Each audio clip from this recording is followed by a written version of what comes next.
obviously because like it's like it came from ከኢትዮጵያ ስለመጣ ካምፓኒ ስታርታፑ it is just like giving back to the community and we are excited. It was a plan for a long time, but there was a couple of circumstances unfortunately እንደሆነ ያደረገው እና yeah, as you can see, we have tried our best to organize and to make it like Arif and yeah, I don't think I would have anything to say. There are a lot of speakers. Now Arif guestoችም አሉ and now you guys also have any talking time after the guest speakers በኋላ and now make sure to use that time well. And now also for the hackathon participants, I wish you guys a good luck. So yeah, thank you.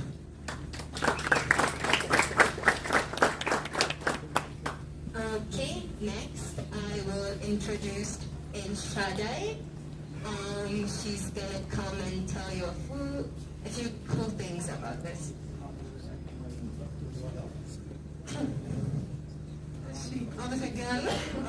Welcome everyone. My name is Shadai. I am one of the people who actually looks over this space particularly. So how did you find it so far? Like, thanks, Bali.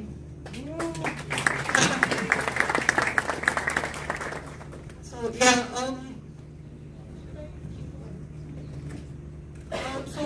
I'm here to say a few things about the space. I think because it's a bit like unconventional on the space in the whole net. People can be curious what the idea behind of it. I'm just going to take like 1 minute.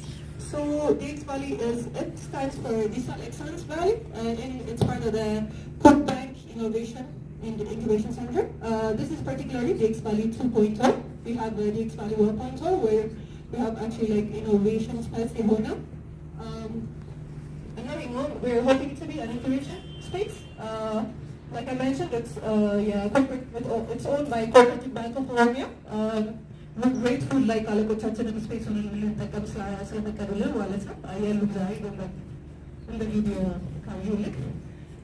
And the idea behind of it is like we are the Coop Bank advocates for backdoor originally advocates አለና we try to like actually በደንብ cultural የሆኑ ነገሮችን magnify ለማድረግ ማለት ነው. So the idea is anyone, like I mentioned, an incubation center no, hopefully anyone going to direct actually like an evolution. I'm working for the community in Milo, okay, but conventional outcome ማለት ነው. So it's all like ኢትዮጵያዊ የሆነ ሉክ ለመስጠት ነው ማለት ነው. So we are actually ደግሞ at the end of the day innovation center ስለሆነ yeah, the paper work ሀገር ልጅ የሆነው like happily entertaining ማለት ነው. I hope you can enjoy your stay and like you're talking it, but I'm sure I'm taking out it.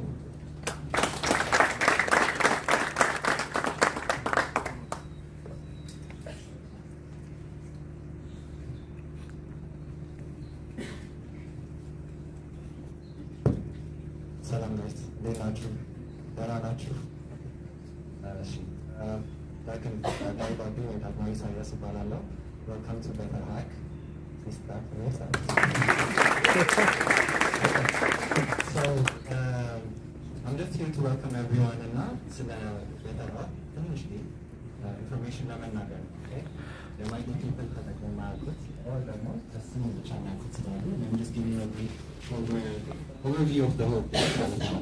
So Better Hack was created by Barakat እንግዳ ይባላል. A very lovely individual now. He's a good coder. One day he just started it. He was having fun and he applied to YC. I saw him. Hello? Find someone? Okay. Okay. So he applied to YC. And he got accepted to YC, and we continued, which is incredible. Everyone's motivated by that story, including me, and I'm sure a lot of you are inspired by that story.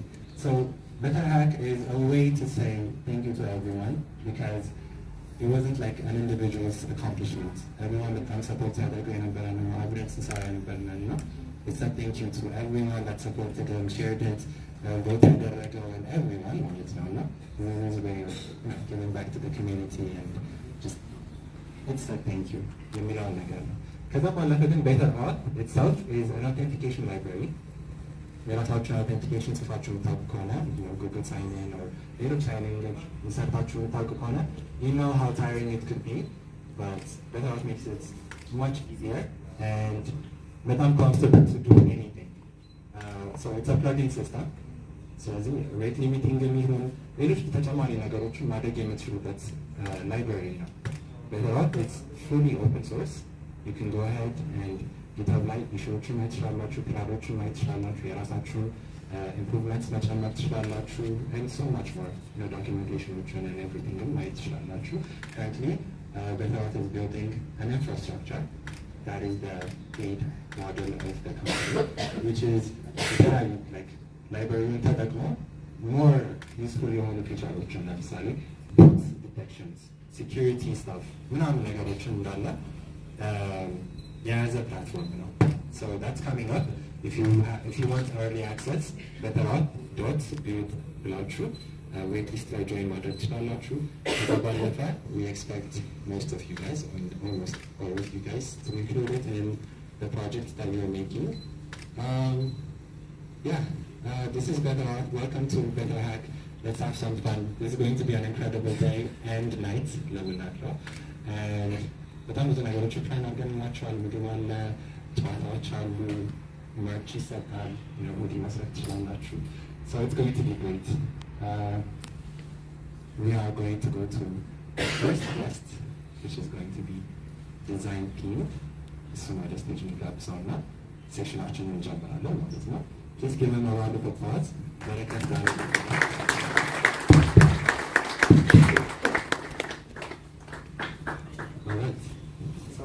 have fun. ማይታያችሁ ካለ ወደዚህ ቦታዎች አሉ፣ ፊት ላይ መቀመጥ ትችላላችሁ። ወንበሮች አሉ።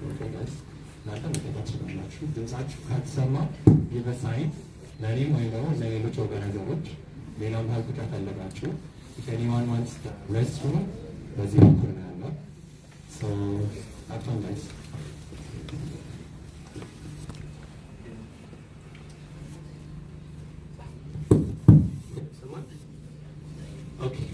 እሺ እኔም እጅግ አድርጌ በጣም አመሰግናለሁ እዚህ ላይ ኢንቫይት ስለተደረግኩ። ስሜ በረከት ዳዊት ይባላል። ፕሮዳክት ዲዛይነር እና ብራንድ ሊድ አደርጋለሁ። ታዲያ ከኔ ጋር ዛሬ አብረን የምናየው የሚሆነው የዲዛይን ኮንሰፕት ነው ማለት ነው።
ስለዚህ ከኔ ጋር አብረን የምንቀጥለው ሴክሽን ስለ ዲዛይን ነው ማለት ነው።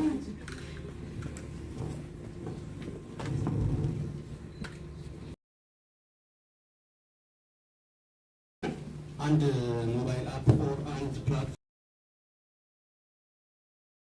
ሳናስበው የሆነች ነገር ክሊክ እናደርጋለን። ያቺ ክሊክ ዝም ብሎ ጀስት ራንደም የሆነ በተን አይደለም፣ ኦር ቀላል ነገር አይደለም። ምን ማለት ነው?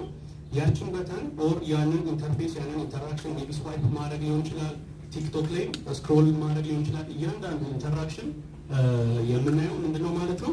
በጣም ከዛ ጀርባ በጣም የብዙ ሰዓት ሪሰርቾች ሂውማን ሳይኮሎጂ ሪፈር ያደረገ ነገር ነው ማለት ነው። ለምሳሌ ዝም ብለን እዚህ ጋር በምናይ ሰዓት የሂውማን ሳይኮሎጂ ላይ ፊክስ ነው የምንለው አለ። ፊክስ ነው ማለት ምን ማለት ነው? ለምሳሌ በጣም አንድ ኢንተርፌስ ላይ በጣም ብዙ ምርጫ በሚኖር ሰዓት ሰዎች አንድን ምሳሌ ለመወሰን ምን ይላሉ ማለት ነው? ይጨነቃሉ ማለት ነው። ለምሳሌ የሆነ በተን ሰብስበን ብዙ በተን ካደረግንባቸው እኚህ ሰዎች ምን ያለው ማለት ነው? ኮግኒቲቭ ሎድ ይፈጠራል ማለት ነው። ያዩ ያን ነገር የትኛውን ልምረጥ የሚል ኮንፊውዥን ይፈጠራል ማለት ነው። እያንዳንዱን የሚያስቀምጠው ኢች በተን ከሂውማን ሳይኮሎጂ ኦር ከሂውማን ኮግኒቲቭ ፓተርን ጋር ሪሌተብል የሚሆኑ አንደኛ ቼክ ማድረግ አለብን ማለት ነው። ሌላኛው ያ ነገር ከመሆኑ በፊት ምን አለ? ኢንፎርሜሽን አርኪቴክቸር የምንለው ነገር አለ።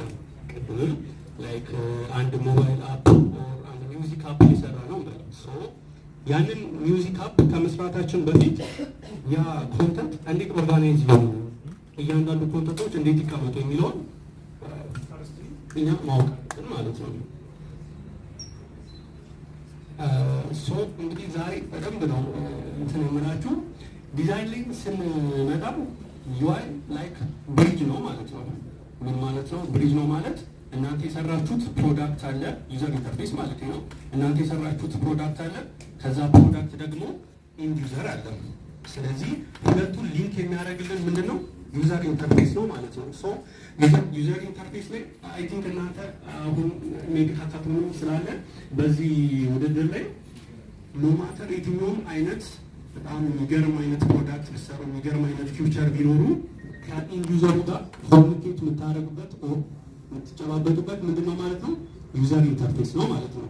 ስለዚህ የትኛውም አይነት ባኪንጎቹ ዳታቤዛችሁ አይሆኑ አባውታት በጣም ግን እያንዳንዱ አይነት የስትራክቸር የፈለገ ፋንሲ ቢሆን መጨረሻ ላይ ኢንድ ዩዘሩ ሰላም የምትሉት በምንድን ነው? በዩዘር ኢንተርፌስ ነው ማለት ነው። ዩዘር ኢንተርፌስ ላይ በምንመጣ ሰዓት ቅድም ኤክስፕረስ እንዳደረግላችሁ ፈንክሽናሊቲ ያለ መሀል ላይ ማን አለ? ዩዘር ኢንተርፌስ ማለት ነው። ከዛን ኢንድ ዩዘር አለ። ኢንድ ዩዘር ጋር ስንመጣ ሜቢ ፕሮጀክት ላይ አንድ ፕሮጀክት በምንሰራ ሰዓት ትልቅ የሆነ ዶክመንት ሪኳየርመንት የሶፍትዌር ሪኳየርመንት ይሰጠናል። ትልቅ የሆነ ዶክመንቶች አሉ። ምንድነው የሚሆነው? ዩኤክስ ላይ ኦር ፕሮዳክት ዲዛይን ላይ ያ በጣም ብዙ የተበታተኑትን ኦርጋናይዝ አድርገን ወደ አንድ ፕላትፎርም ማምጣት ማለት ነው። ያንን ዶክመንት የምናደርገዋለን ወደ ዩዘብል ወደ ሆነ ኢንቱዊቲቭ ወደ ሆነ አንድ ፕላትፎርም መቀየር ነው ማለት ነው። እንዴት ነው የሚሆነው? ያ እዚህ ጋር እንዳለው ባኪንግ ፈንክሽናሊቲዎቹ ማፕ ማድረግ ማለት ነው። ለዩዘሩ ሲምፕሊ ያን ነገር እንዲጠቀመው ማድረግ ነው። ሌላኛው የተለያዩ ዳታዎች አሉ ነገርኳችሁ። የሰዎች ሂውማን ሳይኮሎጂ አንደርስታንድ ሊያደርጉት በሚችሉት መንገድ ሲምፕል፣ ክሊን፣ ኮንሲስተንሲውን የጠበቀ በሆነ መንገድ ፕሬዘንት ማድረግ ነው ማለት ነው።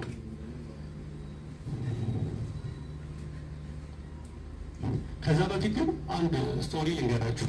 ሜቢ ይህን ስቶሪ ሜቢ ልታውቁት ትችላላችሁ። ምንድነው ስቶሪው? ሁላችሁም ኤርቤንቢ ታውቁታላችሁ። ኤርቤንቢ ላይ ምን ሀፕን አደረገ መሰላችሁ? ድሮ በ2008 ምናምን አካባቢ የሚገርም አይዲያ የሚገርም ሀሳብ በጣም አሪፍ የሆነ በጣም ብዙ ፊቸሮች ያሉት ፕላትፎርም ቢውልድ አደረጉ ማለት ነው። ይህን የገነቡትን ፕላትፎርም ሳምሃው ችግር ተፈጠረ። ምንድነው ችግሩ? የሰሩት ፕላትፎርም ራሱ መጨረሻ ላይ እንደሚመስል እናንተ ራሳችሁ ታዩታላችሁ። ዲዛይኑ ራሱ ለራሳቸው ጠላት ሆነባቸው ማለት ነው። ለግሮዛቸው ሬቬኒዋቸውን የተለያየ ነገራቸውን አታክ ማድረግ ሆነ ማለት ነው። ይህ ለምን ሆነ?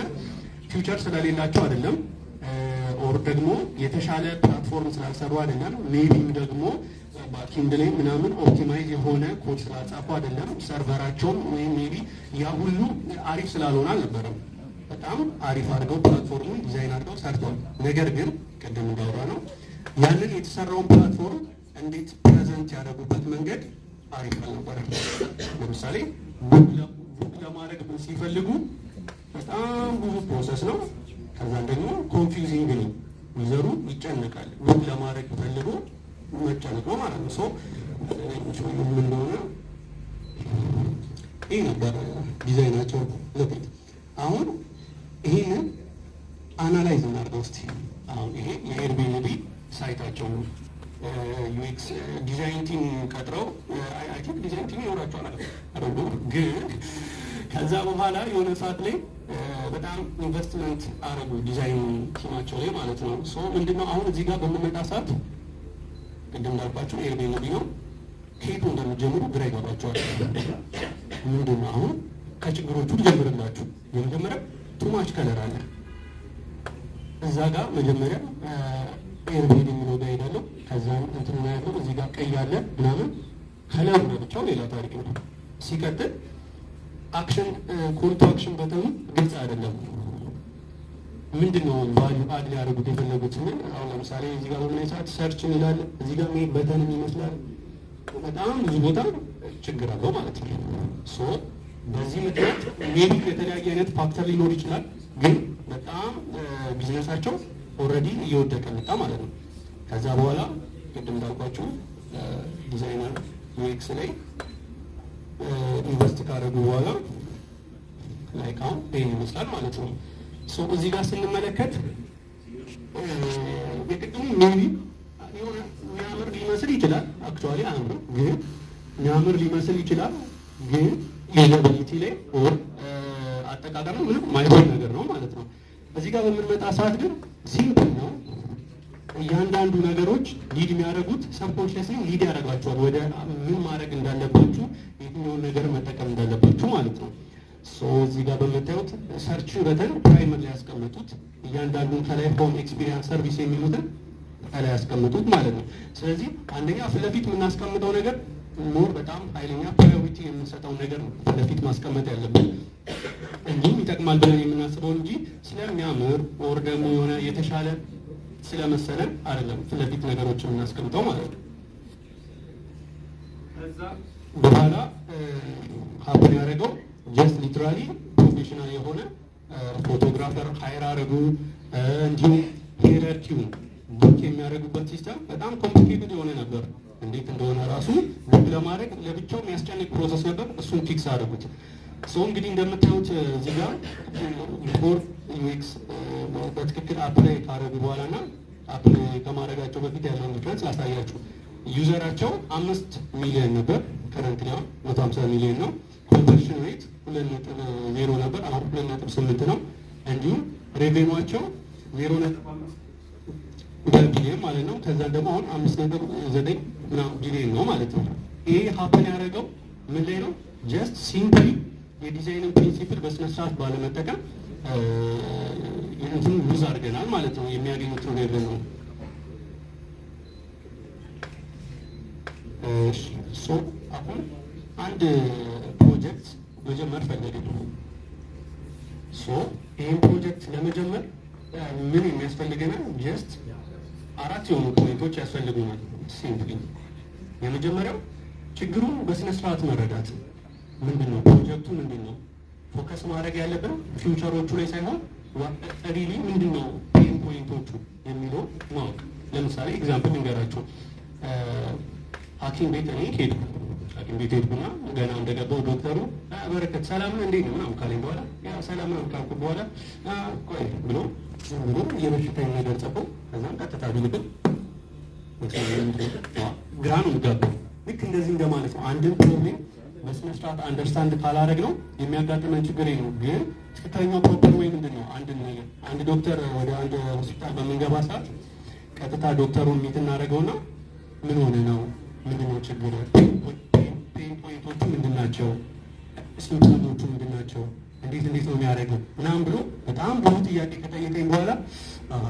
ሶ እንደዚህ አይነት ችግር ካለበት ነው ቀጣይ ወደ መድኃኒቱ ነው ሄደው ማለት ነው። ልክ እንደዚህ እኛ አንድ ፕሮዳክት በምንሰራ ሰዓት ቀጥታ ወደ ፊቸር አይገባም፣ ቀጥታ ወደ ኮድ አይገባም። እንደ ዲዛይነር ቀጥታ ወደ ዲዛይን አንገባም ማለት ነው።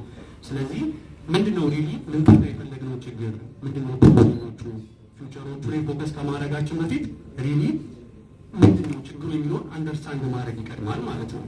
ስለዚህ አሁን ችግሮቹን አወቅን፣ እያንዳንዱን ፖይንቶች ኢንሳይቶች አወቅን። ከዛ ምንድነው የሚሆነው ቀጣይ ላይ እነዛን ያገኘናቸውን የተለያዩ ስካተር የሆኑ ፖይንት ዳቶች ምን እናደርጋለን? ኦርጋናይዝ አድርገን ኢንሳይት እንፈጥራለን ማለት ነው።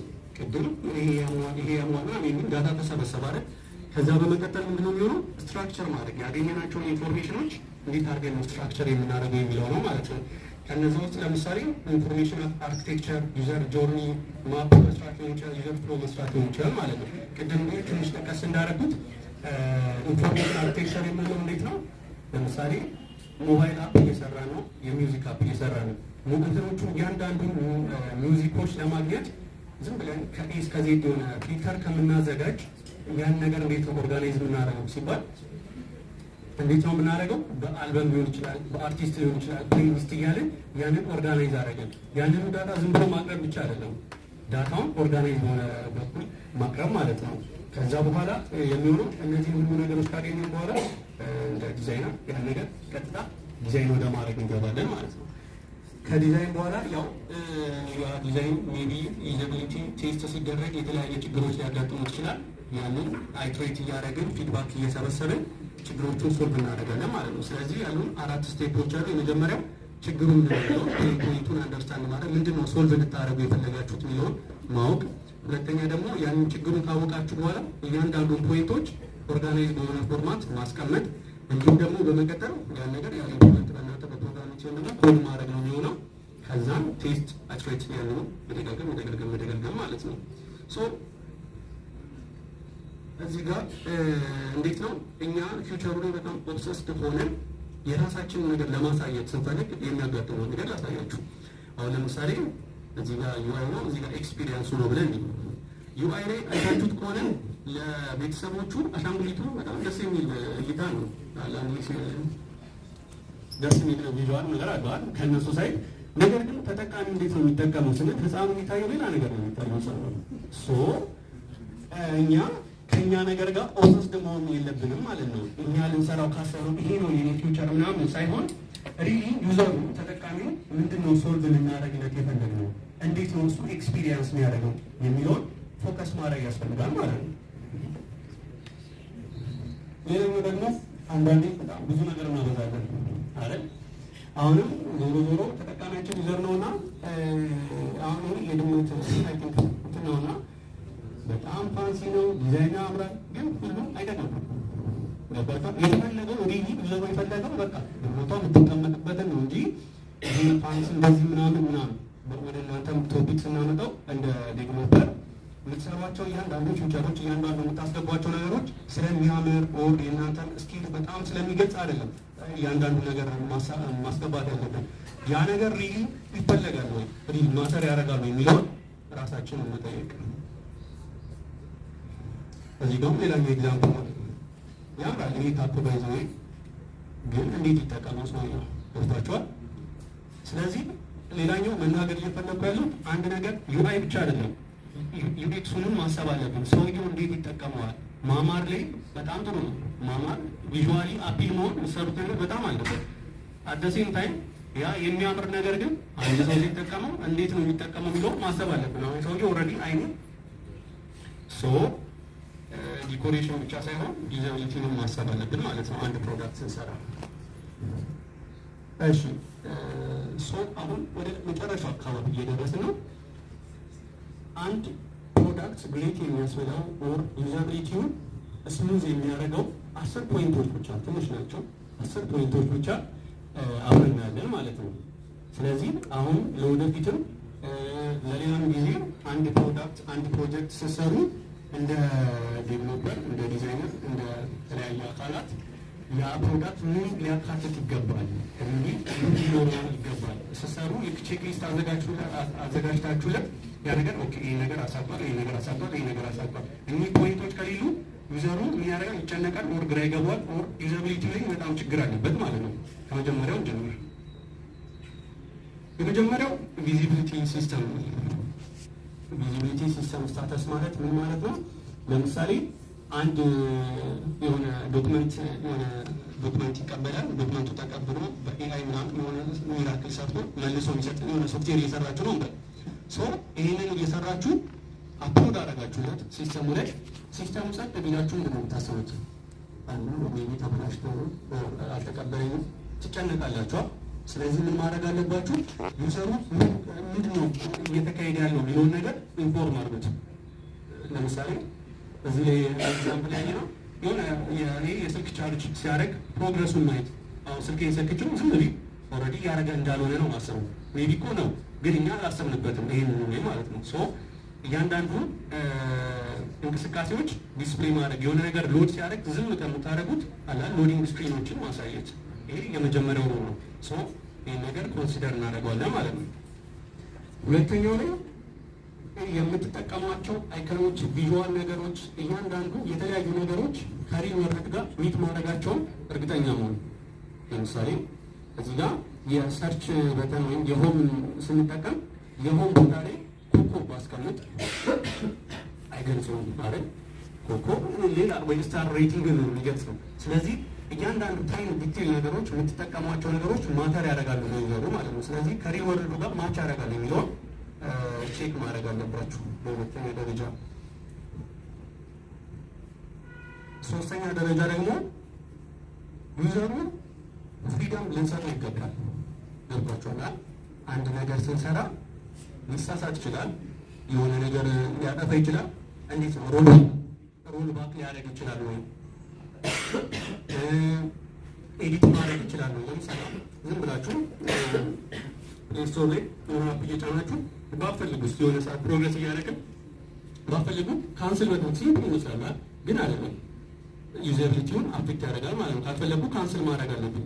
ለምሳሌ ቴሌግራም፣ ኢንስታግራም ከሆነ ሰው ጋር ቻት እያደረጋችሁ ምንም ቴክስት ብትጽፉና መመለስ ብትፈልጉ እናንተ አዲስ ፕላትፎርም እየሰራችሁ መመለሻ ባይኖረው እናንተ ፕላትፎርም ስለዚህ ተበላ ማለት ነው። ሰው የሆነ ቴክስት ልቆ ስለዚህ እያንዳንዱ የምትጠቀሟቸው ነገሮች ምን መሆን አለባቸው? ለዩዘሩ ፍሪደም መስጠት፣ ኤዲት፣ ሮል ባክ ማድረግ፣ ዲሌት ማድረጎችን ኮንሲደር ማድረግ አለብን ማለት ነው። አራተኛ ላይ ስንመጣ ኮንሲስተንሲ ኢዝ ኪ በዲዛይኒንግ ላይ ማለት ነው። እንዲሁም በፕሮዳክት ላይ ሁለት አይነት ኮንሲስተንሲ አለ። የመጀመሪያው ኢንተርናል እና ኤክስተርናል የምንለዋለን። ኢንተርናል ማለት ምን ማለት ነው? የምትሰሩት እያንዳንዱ ዲዛይን ከለር፣ ሳይዝ፣ ፎንት፣ ሄራርኪ፣ ስፔሲንግ እያለ እያንዳንዱ ኒ ፕሮፐርቲ የሆነ ቦታ የተጠቀማችሁ የሆነ ቦታ ሌላ መቀየር የለባቸው። ለምሳሌ የበተኑ ከለሩ በጥቁር አድርጋችሁት ሌላ ቦታ በተኑ በአረንጓዴ ብታደርጉት ሌላ በተን ነው የሚመስለው። ኢቨን በተንም ላይ መስለው ይችላል። ዩዘር ኢንፑቱ ምናምን ኤቭሪ ከለሮች መጀመሪያ ዲፋይን ያደረጋችሁትን ኮንሲስተንሲያችሁን መጠበቅ አለባችሁ ማለት ነው። ሁለተኛው ኤክስተርናል ምንለው ነው። ኤክስተርናል ላይ ምን አለ? ከተለመደ ውጪ ብዙ አይመስላት አለሚን ማለት ነው። የተለያዩ አይነት ዲዛይን ትሬንዶች አሉ አይኖ የተለያዩ አይነት ስታይሎች አጠቃቀም አለ። ነገር ግን ይህንን በምንጠቀም ሰዓት ለምሳሌ አሁን ሰርች በተን እዚህ ጋር ኦቤስኛ የለመደው የሆነ ቤት ላይ ገብተን ሰርች ማድረግ ስንፈልግ ላይ የሆነ ቶፕ ላይ ሰርች ማድረግ ያለን እዛ ላይ ነው ሰርች የምናደርገው። እኛ ዲዛይን ፋንሲ እናድርገው ወደ ሰርች በተኑ እታች ወደዛ እዚህ አካባቢ እንደው እዚህ አካባቢ ብናቀታች ማለት ነው። የዊንዶ እዚህ አካባቢ ብናደርገው ሰውየው በቀላሉ አንደኛ ያገኘውም ቢያገኘውም ሌላ ነገር ነው የሚመስለው። ስለዚህ ዲዛይናችንን አንዳንድ ፋንሲ ለማድረግ ብለን ዩዘቢሊቲውን መቀነስ የለብንም። የተለመዱትን ህጎች ለምሳሌ ካርት ማድረግ፣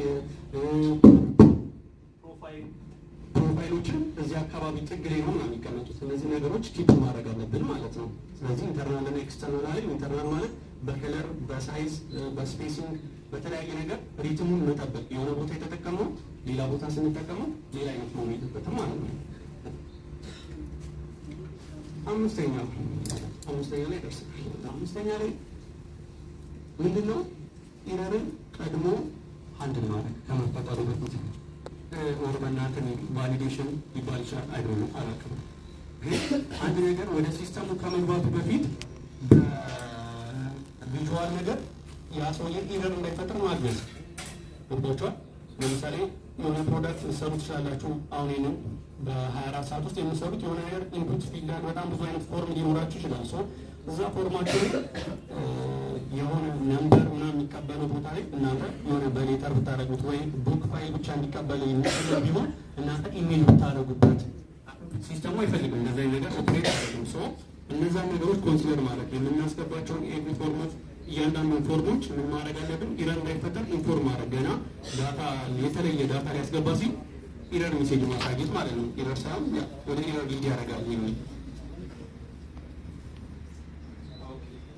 ስድስተኛ ላይ ስንመጣ እኛ የሰው ልጆች በባህሪያችን የማስታወስ ነገሮች አላት እንትን የማለት እንትናችን በጣም ዝቅተኛ ነው እና ሁሉንም ነገር ዩዘሩ እንዲያደርግ መጠበቅ የለብንም። እያንዳንዱ ነገር ምን ማለት ነው? ለምሳሌ ሲምፕሊ ቴሌግራም አፓችሁን አይተው ቴሌግራም ላይ እንደዚህ አይነት ፊቸር አለ። ቴሌግራም ላይ ገና ሰውየው መጥቶ ሰርች አድርጎ ሰዎቹን ፈልጉ ስማቸውን ከሚያስታውስ የሆነ ነገር ታይፕ ሲያደርግ ስሞቹ ከስር ፖፕ እንዲያደርግለት ማድረግ ማለት ነው። ስለዚህ እያንዳንዱ ነገር ያ ሰውዬ ማስታወስ አይጠበቅበትም። እናንተ መርዳት አለባችሁ። ፕሪቪየስሊ ያስገባቸው ዳታ ካለ ሪሴንት የሆኑ ዳታዎችን ለፊት ማስቀመጥ ማለት ነው። ኦኬ ፍሌክሲቢሊቲ ኤንድ ኤፊሽንሲ ሰባተኛ ላይ ደርሰናል። እዚህ ጋር ጥሩ ኤግዛምፕል ብዬ ማስበው ኢንስታግራም ላይ ይህ ነገር ሀሳቡ ምን ማለት ነው? ሾርት ከት መፍጠር ማለት ነው። አለ እኮ በስነ ስርዓት ያንን መንገድ መስራት ይቻላል። ግን ሌላ ወይ መስራት ለምሳሌ ቅድም በጀመርነው የሆነ ነገር አፕሎድ ማድረግ ከሆነ ሜቢ ብሮሰር ነታችሁ ነገር ነታችሁ ፋይል ከፋይል ውስጥ ነገር አፕሎድ ከማድረግ ድራግ አድርጎ ድሮፕ ማድረግ አንዱ ኤግዛምፕል ነው። እዚህ ጋርም ስንመለስ ኢንስታግራም ላይ ጀስት ያችን በተን ሄደን የምንፈልግበት ታይም ለዩዘር አላ ይሄ ነው የሚቀርበው። በቃ ስክሪኑ ደብል ታፕ ስናደርገው አጤን ፖይንት ያን ነገር ደብል ታፕ ስናደርገው ላይክ መኖሩ እርግጠኛ መሆን አለብን ማለት ነው። ያ ነገር ሲምፕል ሌላ መንገድ ካለ ያንን መንገድ ማስተዋል። ሌላኛው ሲግናል ቱ አይ ቲንክ ሲግናል ቱ ሬሾን አይ ቲንክ የሚባል ነገር አለ። ምንድነው? አንድ ነገር ፊት ለፊት የሚመጣው ኮንተንት ሬሾ ይበልጣል ወይ ነው ሲግናሉ ይበልጣል ወይስ ኖይዙ ይበልጣል? ስለዚህ ኖይዝ ማለት ምን ማለት ነው? ሪሊ ኢምፖርታንት ያልሆነ ያ ነገር አለ ግን አክቹዋሊ አይጠቅመንም። አንደኛው ደግሞ ምንድነው? ሲግናል ነው ማለት ነው። ሲግናል ማለት ደግሞ ሊትራሊ ለዛ ነገር የሚጠቅም ነው። አሁን እዚህ ጋር ካውንት ዳውን የሚያደርግ ሲስተም እየሰራ ሰዓቱ በቂ ነው። አክቹዋሊ ካውንት ዳውን ላይ ገብተን ግን አነሰሰሪ የሆኑ ኢንፎርሜሽኖችን አለማስቀመጥ፣ ኢምፖርታንት ብለን የምናስባቸውን ብቻ እነዛን ፊት ለፊት ማስቀመጥ። ይሄኛው ደግሞ ቅድም ኢረር እንዳይፈጠር ነበር እንትን ማለት የነበረብን። ኢረር እንዳይፈጠር ፕሪቬንት ማድረግ ነበር። አሁን ግን ኢረር ተፈጠረ። የሆነ ነገር በቅድም ኤግዛምፕል ልመለስ። የሆነ ነገር አፕሎድ ያደረጋችሁት ዳታ ትክክል አይደለም። ስለዚህ ምን እንደሚያስተካክል ራሱ ይዘሩ ላያቅ ይችላል። ስለዚህ እናንተ ምን ማድረግ አለባችሁ? ያ ኢረሩን ፕሮፐርሊ ለሰውየው አድሬስ ማድረግ አለብን ማለት ነው። የተፈጠረው ችግር ይሄ ነው፣ እንደዚህ ብታደርግ ሲምፕሊ ፊክስ ታደርገዋለህ ብሎ ማለት ነው። ዶክመንቴሽን የመጨረሻው እዚህ ጋር በምንመጣበት ጥሩ ኤግዛምፕል ሜቢ ብሌንደር፣ ፎቶሾፕ ምናምን አንዳንድ ትልልቅ ሶፍትዌሮችን ስንጠቀም በጣም ብዙ ቲሞች ይበዙብናል። ከየቱ ጀምረን ወዴቱ እንደምንቀጥል ራሱ አናውቅም። ግራ አጋቢ ነው። በጣም ብዙ ኢንተርፌስ ስላለና ያስጨንቃለን። ባይሰልፍ ገና ስታዩት እንደውም ባትማሩት ራሱ በቃለን ሆኖ ቢቀርስ ያስብላል። ይህን ነገር ሶልቭ ለማድረግ ለእያንዳንዱ ለምትሰሩት ፕላትፎርም ጋይድ የሚያደርግ የሆነ ነገር ክሬት ማድረግ።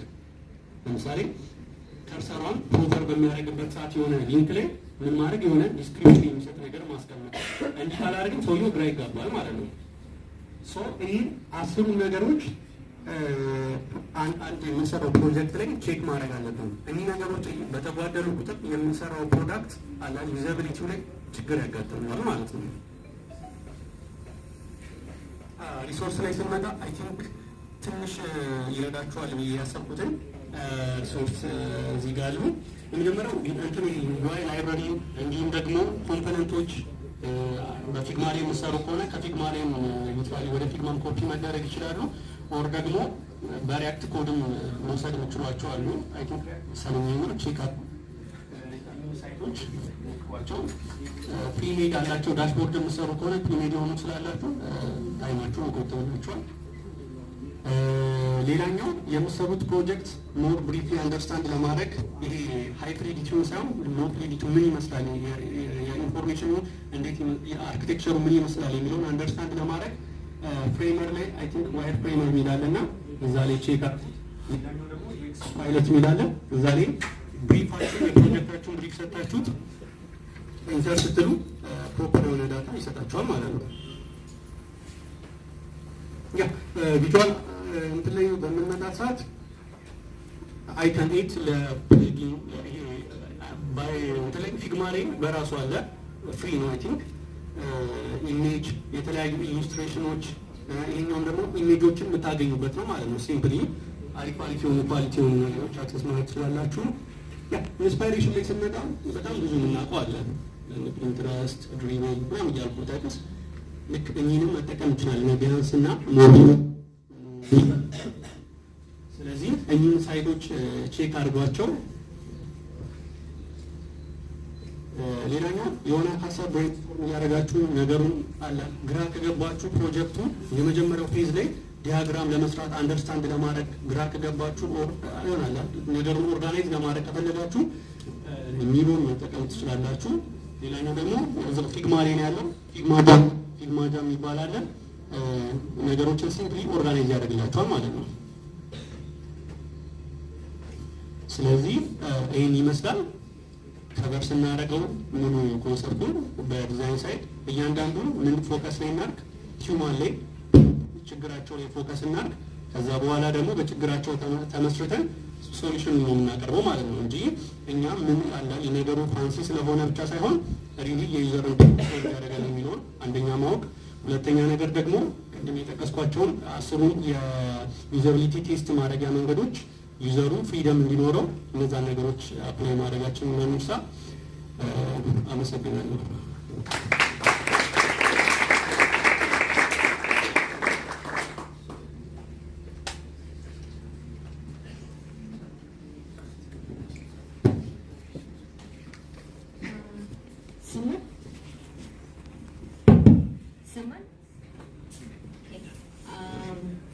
I hope you guys found that to be insightful. If you weren't paying attention, so I hope all of you remember Asurunim for your sake. And as much as possible, try to at the UI design Asurun ነገር ሚት ያደረገ ነገር ለመስራት ሞክሩ እና ቀጥሎ we will have the Rust master እንደምታውቁት ኦፕን ሶርስ ላይ ኮንትሪቢዩት ያደረገው ወደ መድረኩ ፍራውድን ጋብዛለሁ።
Okay.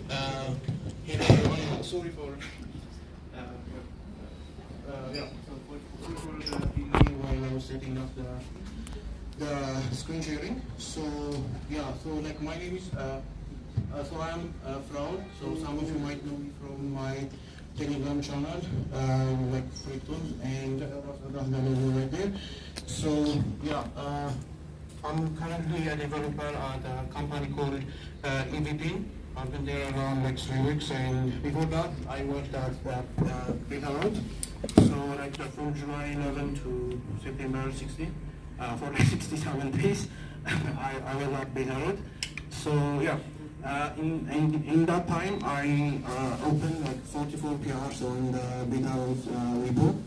7 of them got rejected and closed. 29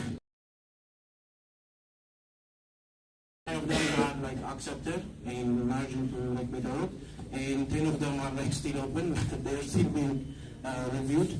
So yeah, so the reason I'm saying all of that is because like I just want to tell you about my experience with regards to like the world of open source software and stuff like that.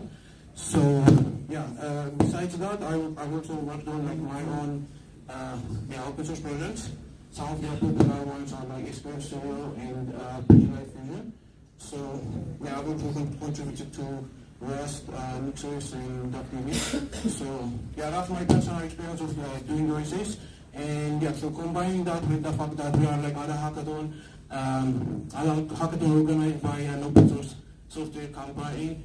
Like that was like started in Ethiopia, got into YC, and got like $5 million worth of like investment. So I thought it would be like a good idea to talk about the general idea of like open source companies and why there should be like more open source companies out there, and even in Ethiopia, like why most of you like should consider starting open source companies, and yeah, why that's like a good like road to go down. Okay, so yeah, so in this talk I'm going to talk about like what does it mean to be like an Oasis company, or what I guess Oasis would be like. I'm going to be saying Oasis a lot, so by that I mean like open source software, and why you should become like consider being like or forming or transitioning your own company to like an Oasis company, and then I'll also present some case studies of like some pretty successful like open source software companies like in different fields and stuff. So yeah, and lastly I will talk about like how you would build like an open source software company of your own, and what things you should consider and look out for. So yeah, basically for the purpose of this talk, yeah, this is like a rather simplified definition of like open source software. So we're going to be using this definition. So it's like a software company that makes some or all of its like software available publicly under an open source license. Some of you who might know a little about like the world of open source software and stuff, the reason why I quoted the thing is like the phrase like open source license right there. I don't really mean like the full-on permissive licenses, restrictive. I don't really care as long as like their sources are available. I'm going to consider open source software, I guess, for the purpose of this talk. Yeah. So let's go to the next slide. Okay, so yeah, so that's why this is the reason why like I had the phrase like open source license in quotes. So there are like different kinds of the open source software companies. So like if you consider this like one of those like vertical alignment charts. So in the vertical axis you have like low commercialization to high commercialization. That just means like how much money they're making and how successful like that company is. On the x-axis we have like their governance model, or like how new changes are accepted and how the software evolves. So some of them are like on the left side, they're open, like they're run by a foundation. There's a core team, like a team of like core maintainers, and then they like suggest changes and add changes and stuff like that. And on the right side, it's restricted, like there is like a BDF, no, there's like a strict like company employees or something like that who can drive like we don't really look into so they're restrictive in terms of how people can modify their code. So maybe they don't handle forking and redistributing your stuff. You can only apply your changes to the original original source and stuff like that. So that's basically what the consensus means. So like in terms of to explain each quadrant, the top left corner is like where you want to be, because that means like you are like highly commercialized. That means like you're making a whole lot of money, but you also keep like being open and like accepting like changes from like a wide set of like being like open with your like development stuff. So people can fork your stuff, modify it, maybe create a company of their own. So like the companies, open source companies in that area are like, so their product is more like consulting or like some additional guides to help you with like the running that the original source. So yeah, that's basically the prime spot. So that's like primary state for like not the best place to be. On the top right corner, we have like in this, if you are in this corner, you still want to maximize your profits and like highly commercialize your product, but you don't really care about staying open. So you like enforce some strict like licensing rules and like saying like you can't host this like unless you're using our own like before like hosted version. You can like host it yourself, or you can modify MongoDB, GitLab, and Dashboard do. You can use their hosted version or like for development purposes run it on your own. And for like they have like some special rules where if you're on production, you have to use their like hosted offering or something like that. So that's kind of like the companies on the top right make more money than the companies on the top left. But that comes at the cost of like potentially alienating your like early adopters, because most of these like companies start out like below there and like slowly start modifying their licenses or like make a good change, and like they drift along the diagonal, and then like their commercialization increases as they make their like license more restrictive. So like because people don't have like the option to use another host and stuff like that, they get forced to use their own hosted offering. So there's a potential to make a whole lot of money, but you will alienate your users potentially. And then bottom left software, the bottom left quadrant is this one is like classic free software. So they're like very low. They have like low commercialization. Like the project is run with like donations or like corporate sponsorship or like people sponsoring maintenance and stuff. And they still maintain their open license, allowing anyone to forget, modify, register it. They don't care, run it on your own. They don't really care. And like Linux, Blender, like Postgres, like most of the foundational software of like our industry is like classic free software. That's right there. If you don't really care about like eating a whole bunch of money, that's where you want to be. And then the bottom right corner is just SaaS story. So these are companies. So these are like companies. So these are like companies who try to do like that shift I talked about earlier. They started like earlier within like this area. They were like potentially like at the start of their journey. They had like an open every permission and open license, and then like they wanted to get rich or like maybe afford their house insurance or something like that. So like they started like making their software restrictive and stuff, but like I talk about like the backlash you might create when you early adopters. So if that backlash gets too big, you end up being like people just reject you and move to other alternative databases, alternative any kind of software. So you end up with a situation where you have a restrictive license. That should mean like in a regular way, that should mean like you're making a whole bunch of money, but because like your users like basically say, I'm not going to use you, like they left you, so you end up at the SaaS story quite a bit. So yeah, these are like the different kinds of open source software companies out there. And I guess since we are Belarus, you might ask like where is Belarus in this quadrant? So its maintenance is not really like restricted, and it's like because it's MIC license and stuff. it's still it's open, so it's like on this side of the map. So it's like on this side of the map, around here, but it hasn't started like commercializing yet. So it hasn't started commercializing yet.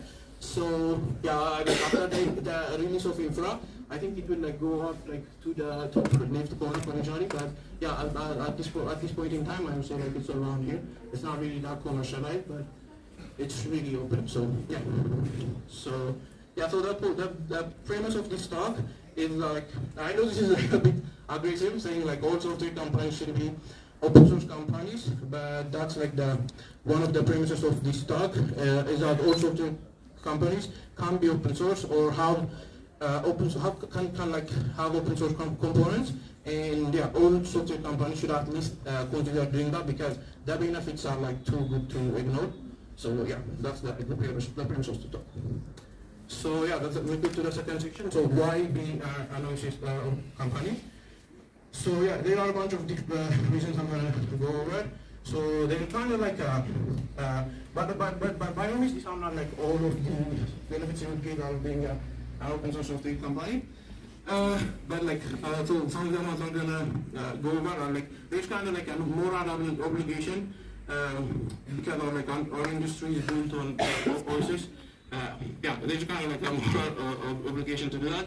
I'll go over that, and it will like help you build a relationship of trust and openness with your users. It will also help you a lot with hiring and stuff.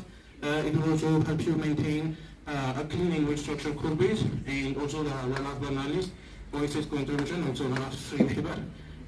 Yeah, so okay, so let's talk about the first benefit. It helps you build trust. So yeah, the whole software industry is built on trust. Like when you launch a program, it could potentially do anything. So you're trusting that developer and created that program, and that developer is in turn trusting the authors of all like the dependencies, or like recursively all the dependencies that the developer used. So yeah, there's a whole lot of trust in the whole software. So one of the reasons is because we know that we have at least we know the guarantee that the code is open source somewhere, and probably on GitHub. If something goes wrong, I can go in and audit it. So yeah, popular industries caught on, except like if in that case, like you can't really like audit it and stuff, and that's bad. So what I'm saying is, if we developers like want that right when it comes to installing our dependencies, packages, libraries, and stuff like that, why shouldn't the end users have that freedom too? Because anything that they run on, like installing and running their computer, could also affect their machine in like a bunch of horrible ways. So yeah, being open source is like, it will also have like being publishing open source libraries will help you build trust with developers. Yeah, building open source like tools for end users will also help you create like that trusting relationship between like your company and your users. And like some companies are already doing it. If you talk about like Signal, Proton, BitTorrent, they use like being open source as like part of their marketing strategy. So to like it's like a selling point. So yeah. So okay, the second point I mentioned is that it helps you with hiring. So what I mean by that is like you potentially, if it's like successful enough, you will have like you have a set of people that already know your code base, or maybe have contributed a couple of changes, and yeah, understand it pretty well. So you will already have that, and they do that by their own willingly. So hiring from contributors. Hiring from contributors, it also means like you don't have to filter for companies who actually, people who actually care about your company's mission and stuff, because they're already there, they're already contributing because they understand your mission, and yeah, they want to be part of it. So if you hire from your contributors, like your time to first PR, like how much time it takes them to get their first PR on the job, is like very, very low. So it's like they could do a very spending. It could even be negative if you think about it, because they might have created a PR before they join the company. Yeah, so it's a huge improvement to onboarding itself. So it's like no time wasted doing cold outreach, publishing a job application, waiting candidates and stuff like that. So you already have a heap of candidates you can hire. Yeah.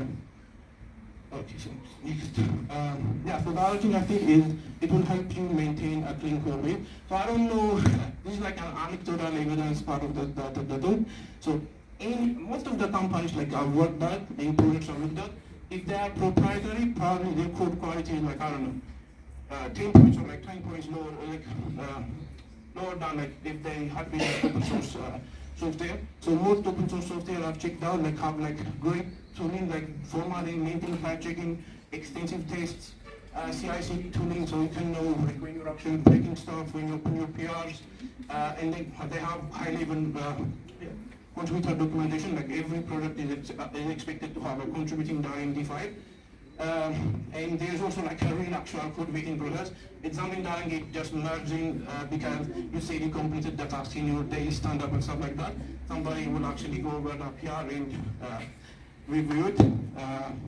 So yeah, the good thing about being open source is like you don't have to actually set up this whole stuff by yourself, because if your project is actually interesting enough, some person will like come in to try to contribute and see that like those things are missing, and you contribute them into your code base, and then it will have like all of the other contributors who will follow along. Yeah. So that's one. And the other point is, let's talk about the more application I mentioned earlier. So I'm going to say that like 99% of any modern app is like open source software. If you go down like the full stack of like from the operating system to like to your app like being run, it's like all open source software.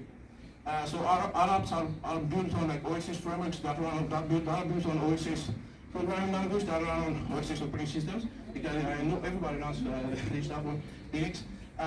Yeah, we all should know that, and the other thing point is, like, important point is like, we all should know that this tradition of like openness and like building on giants and like creating better stuff could only continue being growing and stuff if we can contribute back to the system. So yeah, this is like our industry on OSS. It's like one of the only cases of something being born out of free labor without coercion. So yeah, that's something to be proud of. So yeah. So how can we do our part? Let's talk about this. So yeah, most software is just like most software you write in your proprietary systems is just the thing you used to make the other thing do the thing you wanted it to do. So basically, if we look at this XKCD comic, I'm gonna read this really quick. So Annex 64 processor is screaming along at the billions of cycles per second to run the Xenon kernel, which is frantically working through all the project specified instructions to create that Darwin system underlying OS6, which in turn is straining itself to run Firefox and its gecko renderer, which creates a Flash object which renders dozens of video frames every second, because I wanted to see a cat jump into a box and fall over. And that means some guy. So yeah, so what I'm saying is, basically, most of your internal proprietary code base is like all the things that do the thing you wanted to do, and the actual business logic of your app is yeah. So if you should feel open, you should feel okay about like open sourcing that part without like having any real impact to your business or your livelihood or anything like that. Okay.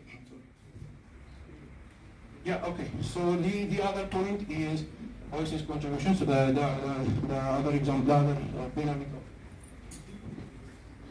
Bro, imagine it gets fixed. The other It's the same. yeah. Okay.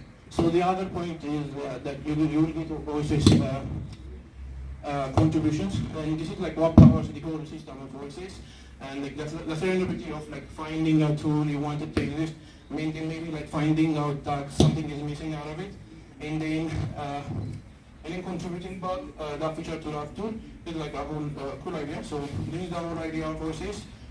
People who have never met and potentially will never meet coming together to build towards a common goal. So that's a pretty cool idea.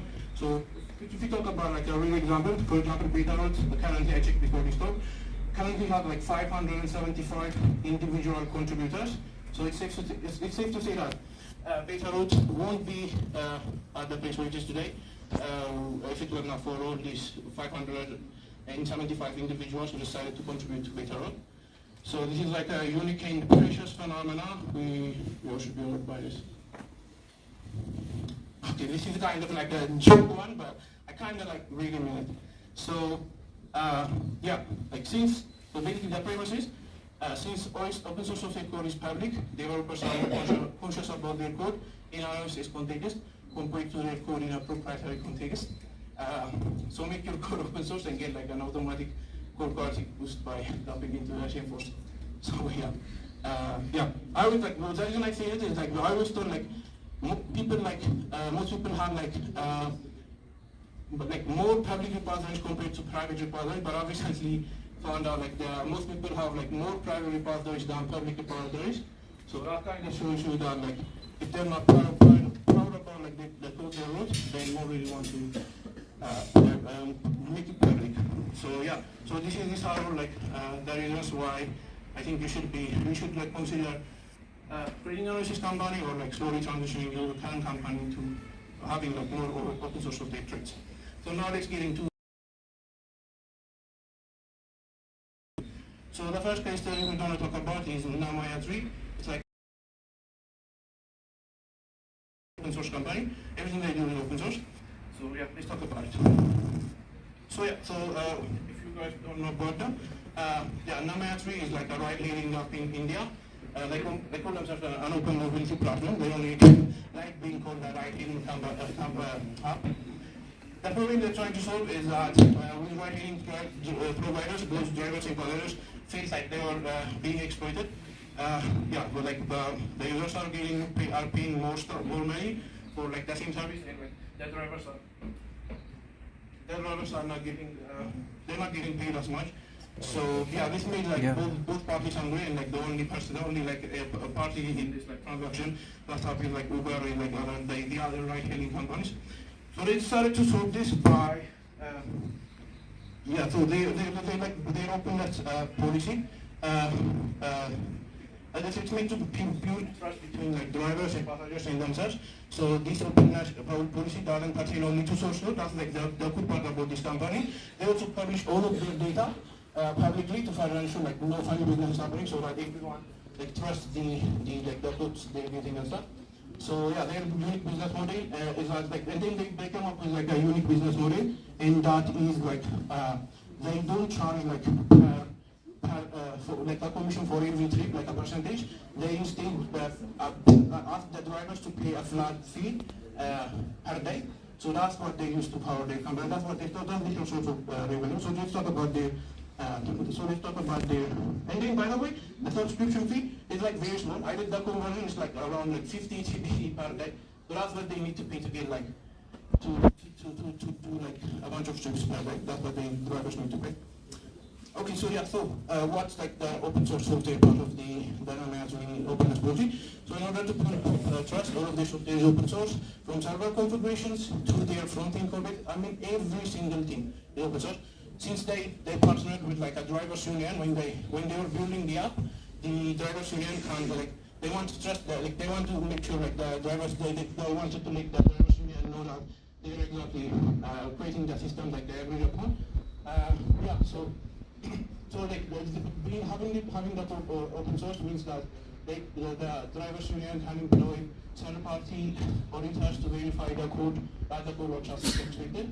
And they become organization currently have like 60 public repositories, and their main repo has like 165 contributors, and not all of them are like there. It's only like 10 or so I've done.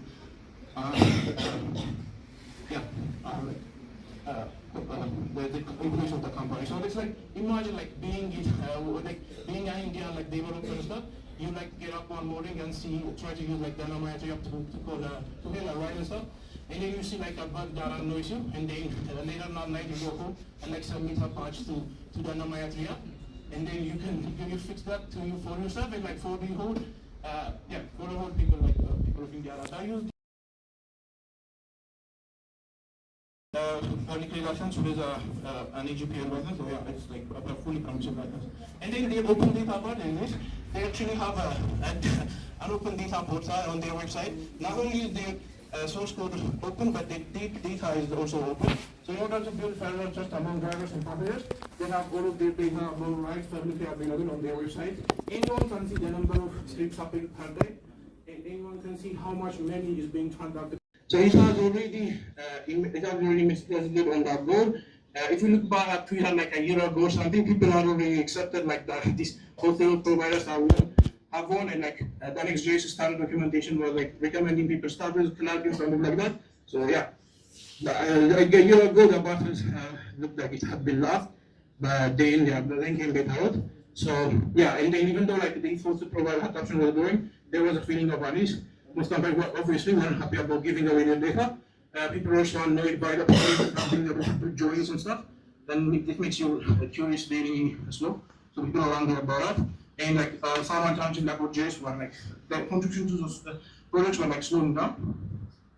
They think in beta out. So yeah, basically just got to provide database connection and just give you all of the authentications you would need to support authentication in your app. So yeah, you could use the code these endpoints. This simply paired with like the extended with the plugin in the data system. Yeah, they make the lot popular. That's still growing with like that growing number of internal plugins also made it easy for people to get started with it. So yeah. Yeah, also the other thing cool about beta is like it goes back to the earlier point I said about most of you being the thing that makes the other thing do the thing. So beta, even though it looks like a single like system to you guys, like it's like composed of like 3 separate libraries. So it's like we have beta code, which is like the Web API framework thing like that lets you create functions that could be called via endpoint or like internally within the project. That's like how every internal API endpoint is implemented within a library called beta code, which is also made. And there is also another library called beta fetch, which powers the client side of the beta ecosystem. That's what like use session and like updates that's stored for like every. That's supposed it's like state updates for every like any kind of client framework you're using, like React, Vue, or anything like that. So that's also implemented by beta fetch. And then for like cryptographically important stuff, hashing stuff, encrypting stuff, that's all handled by this beta/utils library. So it's like if like when beta faces himself gets to a point where he's creating that thing that makes the other thing do that thing, he just open source it, and that's what I'm saying you all should do also. And I guess we all should do also. Yeah. So let's get to the last point: how to build an malicious company. It's not like there'll be I'm not going to be like a whole guide. So yeah, it's just going to be like some important things I noticed over my journey towards the developer courses. So yeah, these are like the things I want to raise. So how do you get started? The best way to do it is spin out a project that you created to solve. Yeah, so to solve a problem, to create a thing that will solve the problem you yourself face. So this is like the best way to get started, because like there isn't big times of like created beta node is like you are trying to integrate the organization plugin in Nextdoor and then in the OJS library, and that you already want to traveling with that, and then you say fuck this, I'm going to create my own library. So yeah, that's what you should do. And then you should set up tooling that will help you maintain a clean code base, because if you like project is successful, it's gonna be moving very fast. You get a bunch of like issues and PRs and stuff like that, and having that tooling already set up will help you like handle those easier, or like faster. And they always handle issues respectfully. So yeah, one of the things I had to learn about during my first week there, I was like pretty angry about like people not correctly filing issues and stuff like that. I was complaining about it in my channel and stuff. And then basically, for one time, Becca just told me like, the people who create the issues are like users. So they care enough to come to our website, to the GitHub repo and create issues and stuff. So we should really respect the problem they're feeling and try to alleviate it for them. So as soon as possible, and that's how you build a community. If you don't do this thing, no matter how good you like code building or how many important problems you solve, it's not gonna get community adoption. So yeah, you should accept feature requests, especially on early days. So on the early days, so don't even like, this guy not paying me, I'm not gonna implement it, I don't care about this feature. Don't say that. Yeah, but one of the problems I made doing one of my open source projects is like SQL Studio, when people ask me for like add to the pub or like a separate database integration, I'd say, oh, no, I'm gonna do this. I have a job. I don't want to do free labor for you. Get out of here. So you don't do that. That's not how you build a community. So build the momentum. If you get like, if you train on hackers, do that and stuff, ship out new releases, new features, just keep building on that momentum until like it becomes unstoppable. And then putting your source code on GitHub is not enough. Engage with your users wherever they are, Twitter, Discord, it doesn't matter, go talk to them. And have a well structured and well thorough documentation. Really spend a whole bunch of time to look at the documentation with fresh eyes, so that this is your like program is easier to say to people and they can use it easily. So yeah, thank you very much. So this has been my talk.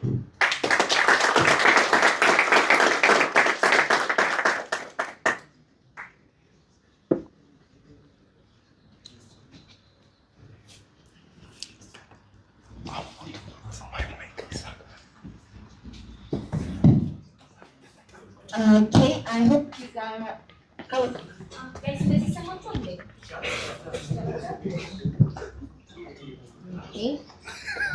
I hope that was educational level. I'm pretty sure Gulab is an open source where the company needed a pipeline kind of idea more often we have At Salo, we're going to have Mohammed, who's going to talk about a little bit about DevOps. No, no DevOps. God. I learned something. So,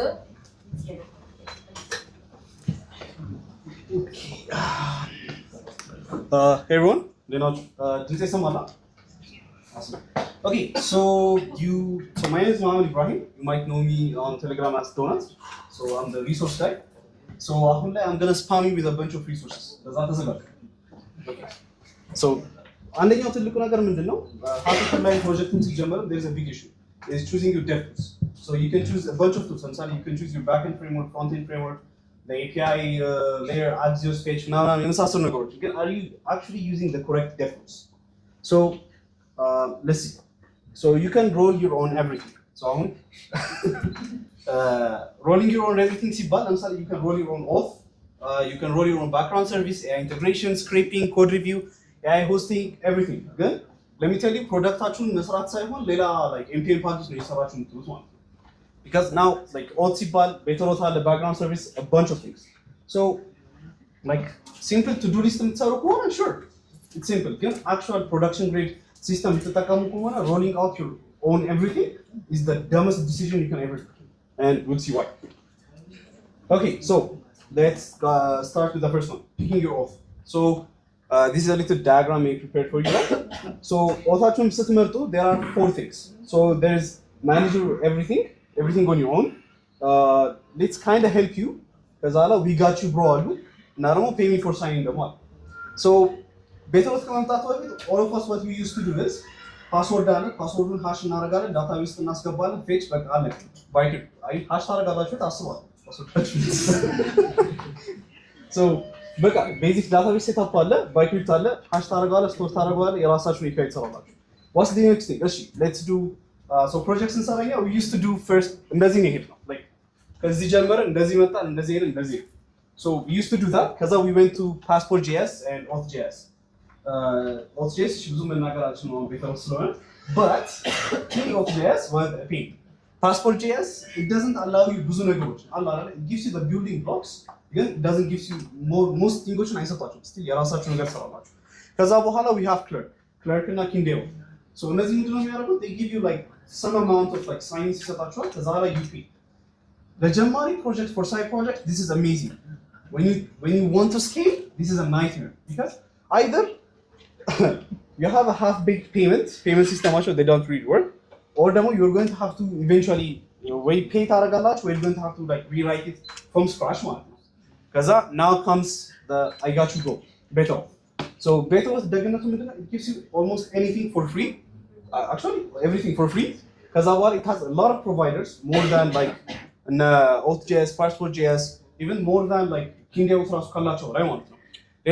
They have payment providers supported out of the box. So you can say, oh, okay, for a clerk Kindia clerk or Kindia, their own team is like rapper your beta auth the same Polar they're like business. Polar the beta auth so that you get the first-hand support from Polar, from the payment providers for beta auth. The next thing is the coming out soon infrastructure. Already with free tier additional also the plugin system. Anything you want, npm install it, you can use it directly. So we have our own auth. Everyone. Better auth. Okay, next. Okay, you have your users authenticated. Now we need to make some money. Okay, how do you make some money? Payment provider and the ease of integration, the amount of customization, and the documentation part. So for the past for almost 9 months before I started my new job, I used to work in a fintech position So the thing that I used to do was payment integration. Then the payment that's what. They are so bad, man. So payment integration like the amount of customization that you need to do is better much sugar. We had to do 0 the string is false, 1 the string is true for payments. So you have to see like how easy is the integration, nickel customization, how's the documentation quality, the community support. If the tool is really good,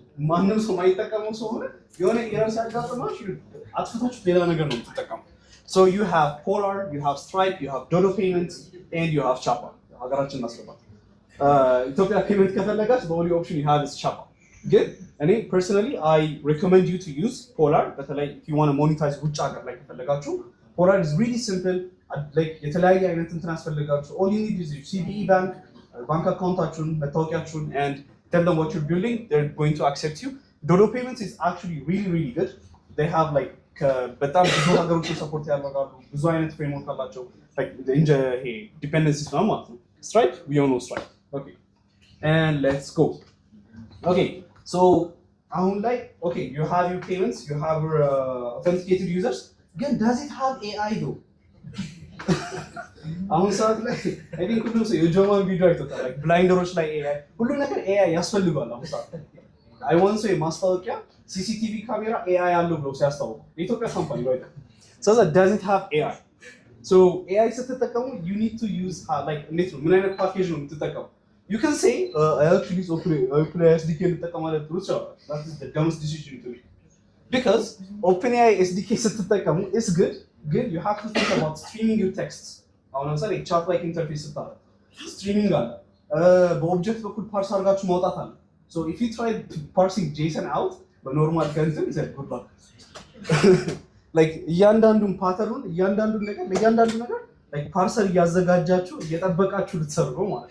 So what you need to do is use AI SDK. Please. Like AI SDK, objects you can define a schema. Hey, I want a schema of way. It gives you out the schema. Additionally, AI SDK gives you a lot of tools on hand. So you can use it in the front end, you can use it in the back end, even out AI elements. So it lets you build your UI components. AI you need to listen to this better because this can make or break your development. So the other thing is use a good model provider. They directly use either Grok your API or your OpenAI API. For example, API AI model you're gonna rewrite the whole thing. Again, you can use tools like OpenRouter, Portkey, Versailles SDK የመሳሰሉት መጠቀም ይችላል። All you need to do is change the modeling. So GPT-4 on about ተጠቀሙ you want to do grok ማለት ፈልጋችሁ or sonnet ማለት ፈልጋችሁ just change the name. You're done. The other thing is okay, you can say what about like text based which are the inside codes. What if you're going to do like image generation, video generation, audio generation, then use Fal AI. So Fal AI, it's basically the open router of አሁን ያልኳችሁ ነገሮች ማለት ነው። So directly በቃ image generate ማለት ትፈልጋላችሁ you have Versailles AI SDK ሞዴሉን ስም ሰጡታላችሁ your image is generated. So like ከእንደገና ብዙ ነገር እንትን ማድረግ የለባችሁ ማለት ነው። ቢዝነስ ሎጂካችሁ ላይ ብቻ ነው ፎከስ ማድረግ ያለባችሁ። Okay, let's say you want to host your own AI model. አሁን እዚህ ጋር ብዙ ሰው አንዳንዴ like የራሳችንን ሞዴል ነው የምንጠቀመው ምናምን ግን how are we going to how or where are we going to host የሚለው ነገር So the best place for this is called modal.com. So modal.com, and then if you're a startup, I'm not advocating for the by the way. If you have your own startup, they give you 25,000 in credits. Their like platform is easy to use. GPU charge, they're really cheap. So that's up. If you want to self-host your own demo, use that tool. Because I will work. There are such API argachu. We're gonna install that. So have AI in your apps basically. And the other thing is the things that take time. So I can give you a little story about the things to be previously like fintech like like payment side we used to use the cron job and background services we used to use Google Cloud Task Google Cloud Task so Google Cloud Task basically the Google server ከዛ Google ነው run የሚያደርግላችሁ ማለት background service Google Cloud Task, if you mess up and configuration, mess up everything fails. It's so bad now. So what we had to do was, I implemented our own background service manager. So I used Next.js, Hono, Kazala, Boolean, Redis, UI and retry everything. It took me around 3 weeks. I came across another tool called ingest and trigger.dev. So, you don't have to do everything manually because you're not going to do it perfect. Use an open source tool. You can implement it. Now, let's see what happens. Okay, when you want to use Boolean plus Redis, you have to do manual retries. Manual configure the configuration script. Either you have to configure everything yourself, like manual retries. Means you want to retry. The other thing, UI management. You only have code you're going to have to build another UI, another dashboard. Auth man it's literally a pain in the ass if you want to do complex stuff. Because complex like background management, cron job, framework matters, it's going to be whereas when you use ingest or trigger.dev, it's going to be really, really easy. I was using ingest or a tool I was building recently, and it took me 5 minutes to set up. Package install send ingest.send it's output, function it's output, I'm done. UI also setting up, it's a local tool, everything is done. So consider using this tool, especially hackathon long taking process. Do not implement it yourself. So implement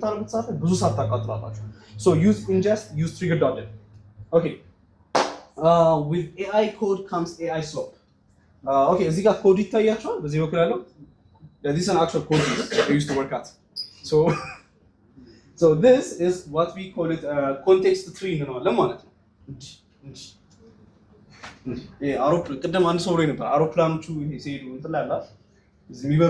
So this is our state management. So this is definitely written with AI. Code provider wrap. Because this is one of the worst things you can do in code. Because the performance scale, context sharing, and updates everything needs to reload. It's an absolute context hell. So AI, everybody uses AI. AI means review when you send it to your senior dev LGT production breaks and production coding So you can use AI እንትን ቱሎችን መጠቀም ትችላላችሁ to review እንዲያደርግባችሁ ማለት ነው። So በጣም ብዙ ቼንጅ የሚኖርበት ሰዓት ላይ 2000 3000 ላይን ኦፍ ኮድ ቼንጅ የሚኖርበት ሰዓት ላይ it's really hard to review እያንዳንዱ ነገር። So እኛ አሁን ለምሳሌ the place I work at we use CodeRabbit. It gives us tools like sequence diagram ይሰጠናል, like process flow ይሰጠናል፣ ምን ማስተካከል አለብን። Literally my senior he doesn't በቃ like አላሉ ዲፕ ፕሮሰስ ጋር እዛው ጋር አለ ያነባል፣ ይረዳዋል ሀሳቡን። ኤኒ ላይክ ሜሳፕ ያደረኩት ነገር ካለ እዛችሁ ጋር ካች ይደረጋል። ኤአይ ራሱ ማለት ነው ኮድራቢት ራሱ ቴልስ ሚ ላይክ እዚህ ጋር ችግር አለ use this በዚህ ፕሮምፕት አድርገህ አስተካክለው ማለት ነው። So the best tools are Codomerge, Greptile, Cubic.dev and CodeRabbit. So Codomerge it's like a RAG based code base. ስለዚህ in a RAG model code base አችሁ understand ያደርጋል ማለት ነው። So it has like very deep understanding. Greptile it has like dependency graph. So አንደኛው ፓርት ከየትኛው ፓርት ጋር ዲፔንድ ያደርጋል። አሁን ለምሳሌ let's take better off. How does like አንደኛው provider ከየትኛው ጋር so rate limiting or something እንዴት አድርጎ ዲፔንድ ያደርጋሉና if you have a repo that is very wide internal tools ውስጡ ያሉት especially አሁን ለምሳሌ mono repo ከሆነ it's going to be really helpful. Qubit.dev I think it's a very like complex ነገሮች I think better off use that አይደል? Yeah, better off use that እና like very complex logicoች ትላልቅ ሪፖ ከሆነ እነሱ ነገሮችን ማኔጅ የምታደርጉበት ነው ማለት ነው። ስለዚህ ላይፋችሁን አድርጉ በዛ። Okay, the other thing is does your app have analytics? So your users are paying, you have like users sign up አድርጋችኋል ምናምን የተጠቀማችሁ you have really good features. Again, a good app doesn't really make a good product. So this is something I had to learn the hard way. So product itself, there is things like churn rate, user charge, የትኛው ፓርት ላይ ነው መጥፎ የሆነ የትኛው ኤክስፒሪየንስ ነው የያዛችሁ ያላችሁ what's the analytics of your apps። ብዙ ሰው ምንድነው የሚያደርገው only see ምንድነው like Google Analytics ያደርጋሉ ስንት ዩዘር አለ በቃ ስንት ዩዘር ሳይን አፕ አድርጋ ስንት ዩዘር እንትን አለ that's not enough. You need to check like ሴሽን ሪፍሬሽ ማየት አለባችሁ። ሰው አሁን ለምሳሌ ብዙ ጊዜ የሚከሰተው ነገር ከክላይንት ጋር የሚያጋጥመን ነገር ምንድነው የሆነ ነገር ብሬክ አደረጉ ይላል። እሺ ሪክሬሽን ስቴፕ ንገሩን እንላቸው በጉን ሶልቭ ለማድረግ we have to do a back and forth ነገር ግን ምንድነው የምናደርገው አሁን ላይ we just install post hoc አለቀ ሴሽን ሪፕላይ አለ ማለት ነው። ብሬክ አደረገ ሲባል we go in we know what they did we can review everything በዛ way we can reproduce the bug exactly as they did it። ሌላኛው ነገር how detailed is the analytics like does it have geographic data does it have feature flags አሁን as you all know I've been building tool called Exambody እና ኤግዛምፕል ላይ አሁን we have around like monthly active users around like 1500 እስከ 2000 ዩዘሮች በላይ monthly active users ማለት ነው። ብታምኑ ባታምኑ ከሱ ውስጥ around 1200 አካባቢ ብቻ ኢትዮጵያ ውስጥ ያለው ሌላው እንዳለ they're like on Ghana, Johannesburg, South Africa, ምናምን ጀርመኒ ምናምን እነዛ ነገሮች ማለት ነው። የትኛው ጂኦግራፊክ ሎኬሽን ላይ ነው ፎከስ ማድረግ ያለባችሁ የትኛው ዩዘርስ አር ፔይንግ የሚለውን ነገር ማወቅ አለባችሁ። ገባችኋል? አሁን ያ ሀበሻ አይከፍልም ተባለው ሀበሻ ብዙም አይከፍልም። ነገር ግን የትኛው ሞስት ፔይንግ ዩዘሮች እያሉ if it's in Germany so you focus on Germany like አሁን የምንሰራበት የነበረው ያልኳችሁ ቦታ ላይ we used to have every detailed analytics on every single country እያንዳንዱን ሀገር ደግሞ እናጠናቸው ነበር። ስለዚህ the rates we give I don't know ካስበላይ ነው ግን the rates we give for one country in one country is totally different. አንድ ሰው $4 ይገዛል ሌላ ቦታ we used to charge $60. ገባችኋል? you can use this ለእናንተ ጥቅም ማለት ነው። እና ደግሞ does it have error tracking በጣም ወሳኝ ነገር okay ሴሽን ሪፕሌይ አላችሁ ግን can you actually track the errors because የእናንተ አሁን ለምሳሌ you can log your errors ማለት ነው። ኮንሶል ሳይድ ሎግ አታደርጉትም ግን like analytics አፋችሁ you can log ማድረግ ትችላላችሁ። so ምን ኤረር ነው happen ያደረገው ገባችሁ? so you can assign it to Slack ቀጥታ ኤረር ሲያጋጥማችሁ ዩዘር የሆነ ነገር ሲያጋጥመው ቀጥታ Slack ላይ ኖቲፋይ ይደረጋል። ማን ኖቲፋይ ይደረጋል? ምን ተደርጎ ነበር? እያንዳንዱ የሚያስፈልገው ነገሮች። so for this I recommend you guys to check out DataBuddy, Post Hoc and Sentry. so DataBuddy is a really cool tool.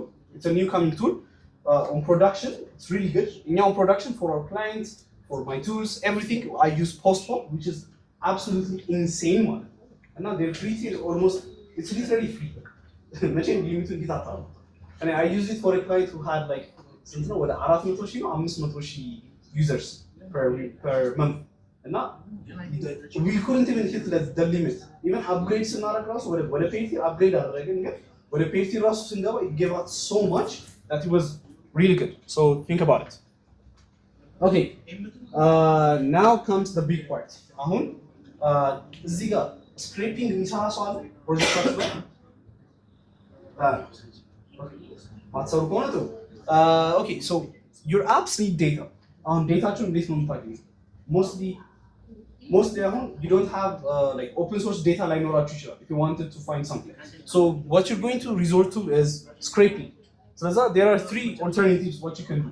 አንደኛው normal Google search ሊሆን ይችላል. So Google search ታደርጉ maybe AI agentaችሁ ሊሆን ይችላል or የራሳችሁን API ልታደርጉ ትችላላችሁ. You can use Serper API which gets the data directly from Google. ከዛ ቀጥታ ይሰጣችኋል ማለት ነው. If you want Google based data ፕሮጀክታችሁ ላይ you can use that. Or you can use tools such as Firecrawl or Excel. So they use an AI agentic model so that they can crawl and index it. Basically like what Perplexity does, again for scraping and crawling. Now comes the big part. And if you want to do like your own scraping again, that is what I'm recently working on, is you have to go really, really deep down. Now scraping you will face better anti-bot solutions face such as Akamai. So Akamai they're an enterprise grade anti-bot internet. Their clients pay like $100,000 per year. They're በጣም ከባድ ማለት ነው። አሁን እነሱን አታክ በምታደርጉበት ሰዓት ላይ በእነሱ ፕሮቴክት የሚደረጉ አይነቶች ስንፈልጉ you need to be really smart. So ብዙ ሰው ምን ይላል? I just puppeteering ተጠቀም automation. You're gonna get blocked in 5 seconds. ቀጥታ ማለት ነው። You have to be really smart with what you do. So what I recommend you to do is you can use a tool called Crowley. So Crowley, it's a crawling system. The playwriting or puppeteering, the plugin ተጠቅማችሁ it makes the syntax really simple. What it gives you is that it gives you session management, fingerprinting ይሰጣችኋል እና ደግሞ proxy URL ላችሁ ብቻ ሰጣችሁ ደግሞ you can rotate that proxy ማለት ነው. So it makes it really easy for you guys to do it. So crawling ደግሞ ስትጠቀሙ you can add like ትንሽ bits of like random UI ምናምን move እንዲያደርግ ምናምን because both አለመሆናችሁን ማሳየት ነው ያለባችሁ ማለት ነው. So you have to act as human as possible. ድራይቨሮች እንዳይያዙባችሁ እነሱ ነገሮችን try and read more about it. Then if you're doing that, use Crowley, use proxy tools. Proxy tools you can use, always try and use either residential proxies or either try and use mobile proxies. Mobile proxies ማለት በስልክ ነው እንትን የሚደረገው ማለት ነው. Basically በስልክ በኩል ነው like ትራፊኩን ሲያገኟቸው ወደ እነዛ ወደ like ስፔክ ታደርጉት they're going to be like oh I Google Pixel 6 ነው ይሄን ሪኩዌስት ያደርጉ they're not going to block a phone because ትክክለኛ ዩዘር ስለምትመስሏቸው ማለት ነው. And the final is scraping B የሚባል it's a very advanced የሆነ scraping tool ነው. That's the thing. Now the last part I'm almost done. አደከማችሁማ? Okay, so choosing your stack. So when you're choosing your stack በተለይ ዋናው ነገር አሁን ፕሮጀክታችሁ በምትመርጡበት ሰዓት ላይ is ምን አይነት structure እንጠቀም? Do you want to do a monorepo, turborepo አድርጋችሁ good luck to doing that. በጣም ዋዛ ነው። turborepo የምታደርጉ ከሆነ እንዴት ነው like ምን አይነት ሴታፕ ነው የምትጠቀሙ? Or are you going to use a separate backend? Or are you going to do a reactive backend? የሚሉትን ነገሮች ማለት ነው። So if you're going to do turborepo የምትጠቀሙ ከሆነ make sure that ታይፓችሁን በስትክክል ለምታደርጉ ሶርሱ ነገሮች I wouldn't usually recommend monorepo. Again, if you're going for that, go with a TRPC based because arantum better. If you're doing a separate backend, please use Elysium. Waka. Don't mind the UI. It's good. It's really good. It's very type safe now. It gives you a bunch of tools. There are frameworks like Matagi National. Now it's really good. እዚህ አካባቢ አንዳንድ ሰዎችን ኮቨርት ያደርጓቸዋል Elysium. I'll take it. So use Elysium. It's really good. And if you want to do just a reactive backend, so backend ለብቻ መጻፍ አትፈልጉ, you just want to focus on the front end, use Convex. Trust me. Why I say this is Convex is not just a backend. And then think of it having a WebSocket without the burden of a WebSocket. Everything you do is real time. And ለምሳሌ you're making a to-do list. እዚህ ጋር ስትጽፉ it's already done. ሌላኛው ቦታ it's totally reactive. ሁለተኛ ነው not just a backend service. It has background services. It even has like AI agentic እንትንም አለው. It has its own database. So literally ባክኤንዳችሁ ብቻ ሳይሆን it's literally በጣም የሚያስፈልጋችሁ እናንተ UIያችሁ ብቻ ነው መስራት ያለባችሁ ማለት ነው. So just use Convex, especially for this hackathon. እውነቱን ልንገራችሁ if you're not doing something complex if you're not doing something complex not like mainly front end ነገር ጋር ነው የሆነ ቢዝነስ ሎጂክ ነገር ከሆነ use convex trust me በፍጥነት ነው ሴት አፕ የምታደርጉ you don't have to write different things አንድ ሪፖ ላይ ነው ቢኖርላችሁ እዛው ጋር አጣጣ ታደርጉታላችሁ ጨርሻላችሁ and the convex beta auth plugin is also stable so you can use that and I guess that's it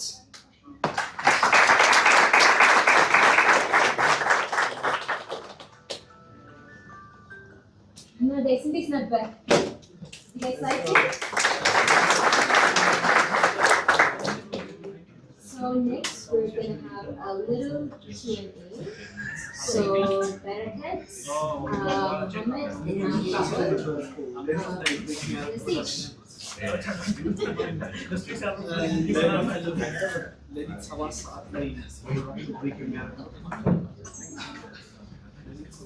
Raul and Mohammed. yes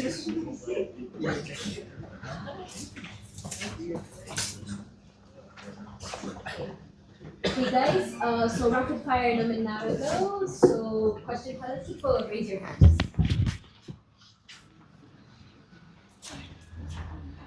Guys, this is the only time we'll get to ask these people, you know how busy they are. So you guys have no questions. Where did you used to work? Where did you used to work, for example?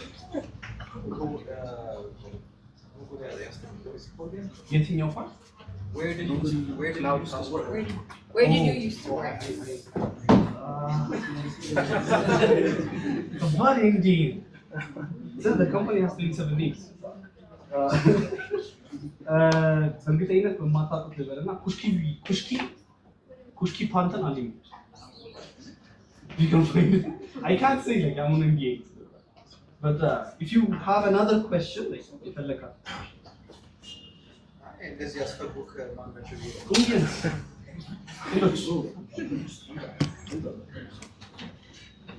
And next question. Yes.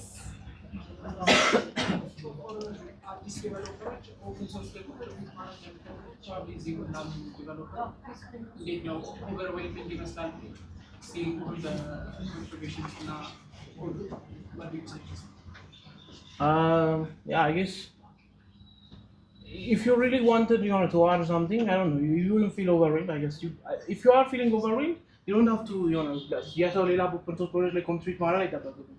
የራስንም tool create ማድረግ is a form of open source. Okay. The other ways you could help out is by like if you're running into a bug, I guess like it's maybe easier than for fixing it. You can just create a reproducible example. ያንን bug recreate የሚያደርግ እና እሱን እንደ issue submit ታደርጋለህ። ሌላ ሰው ያንን bug fix ማድረግ የፈለገ ሰው fix ማድረግ ይችላል ማለት ነው። ስለዚህ ያንን ስታደርግ ደግሞ ቀስ በቀስ እየተላመድከው ትመጣለህ። ግን don't be afraid. I think ዋናው ነገር ግን don't be afraid about that. Your initial like imposter. It's not even imposter because if you're getting that feeling because you've never seen that code, it's the first time you're seeing it. Take a couple of weeks or something, and it will get easier, and then you can create your PR. Yeah. And next question.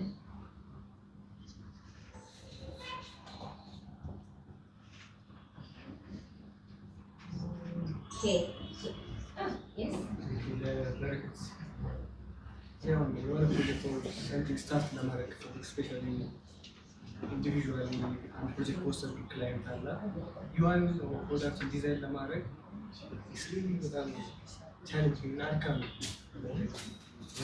ላይክ how do you overcome this? Okay.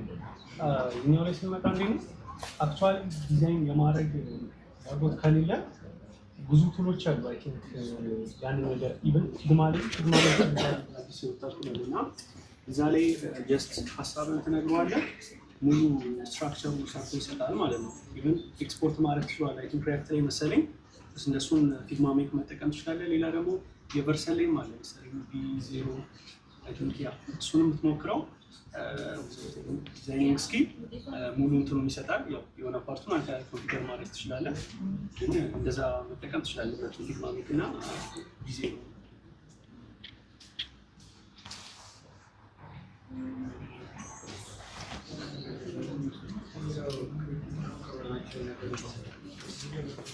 ትንሽ ይለያል ስለዚህ ስለሆነ ጀማሪ መስመር ነገር አለ። ምክንያቱም ዲቮፕስ ላይ ለምሳሌ ሁሉ ፕሮጀክታችንን እና ምን አይነት አሁን ወደ ኦፕን ሶርሶች ኦፕን ሶርስ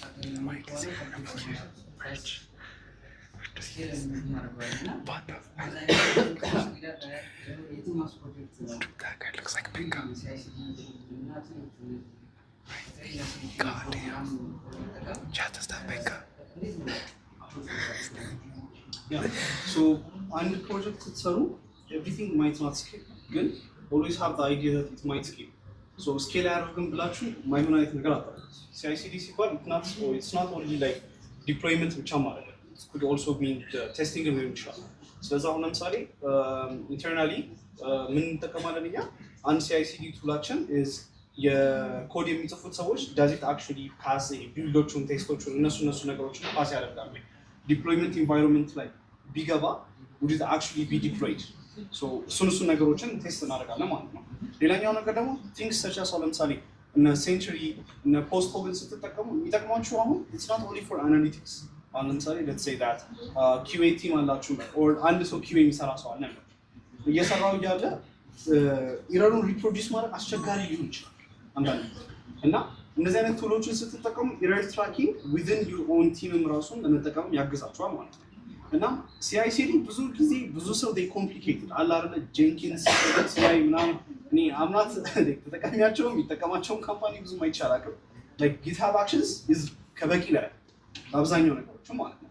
ቴስት አደረጋለ ዲፕሎይመንት ላይ ይሰራል ወይ እንደዚህ አውቶሜትድ ቴስቲንግ ምናምን ካላደረጋችሁ በስተቀር ለብዙ ፕሮጀክቶች it doesn't ያንን ያክል አትጨናነቁ። ግን make sure that you have your own ነገሮች አለ አይደል አስኪ like ሪኮሚቶቹ like ሎካሊ መስራታቸውን እሱን ቴስት አድርጉ። ከዛ በኋላ ዲፕሎይ ከተደረገ በኋላ በጊትሀብ አክሽን ቢልድ ማድረጋቸውን የሚያስፈልጉትን ነገሮችን ማለፋቸው እሱ ስለተጨረሰ ያ እንደ ሙአመል ያለው ላይ ለመጨመር CI ላይ ከነ CI continuous integration ነው CD ደግሞ continuous delivery continuous delivery ሴትአፕ ማድረግ ሁሌም አይኖርበትም። ምክንያቱም ራስ ዲፕሎይመንት አደረገው ነው የራስ ሰርቨር ላይ ምናምን ከሆነ you don't really need to set it up. It will be good if you set it up, then you don't really need that.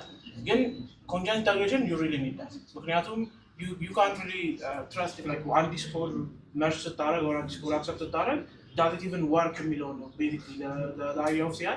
You run your builds, maybe you run your links, type check ታደርጋለህ and basically that's it. እና እሱን ደግሞ ሴትአፕ ለማድረግ ኮምፕሊኬትድ ቱሊንግ ያስፈልግም እሱ እንዳለው ጊትሀብ በሆነ አክሽንስ ጊትሀብ በሆነ ፓይፕላይን ቲንግ ምናምን CI ሁሌም ይኖር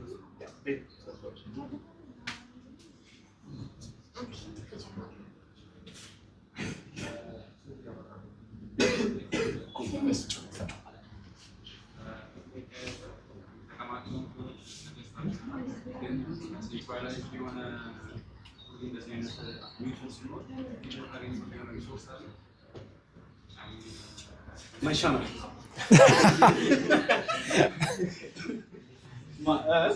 ይሰማል አይ ጥያቄ like centralized የሆነ ቦታ የምታገኝበት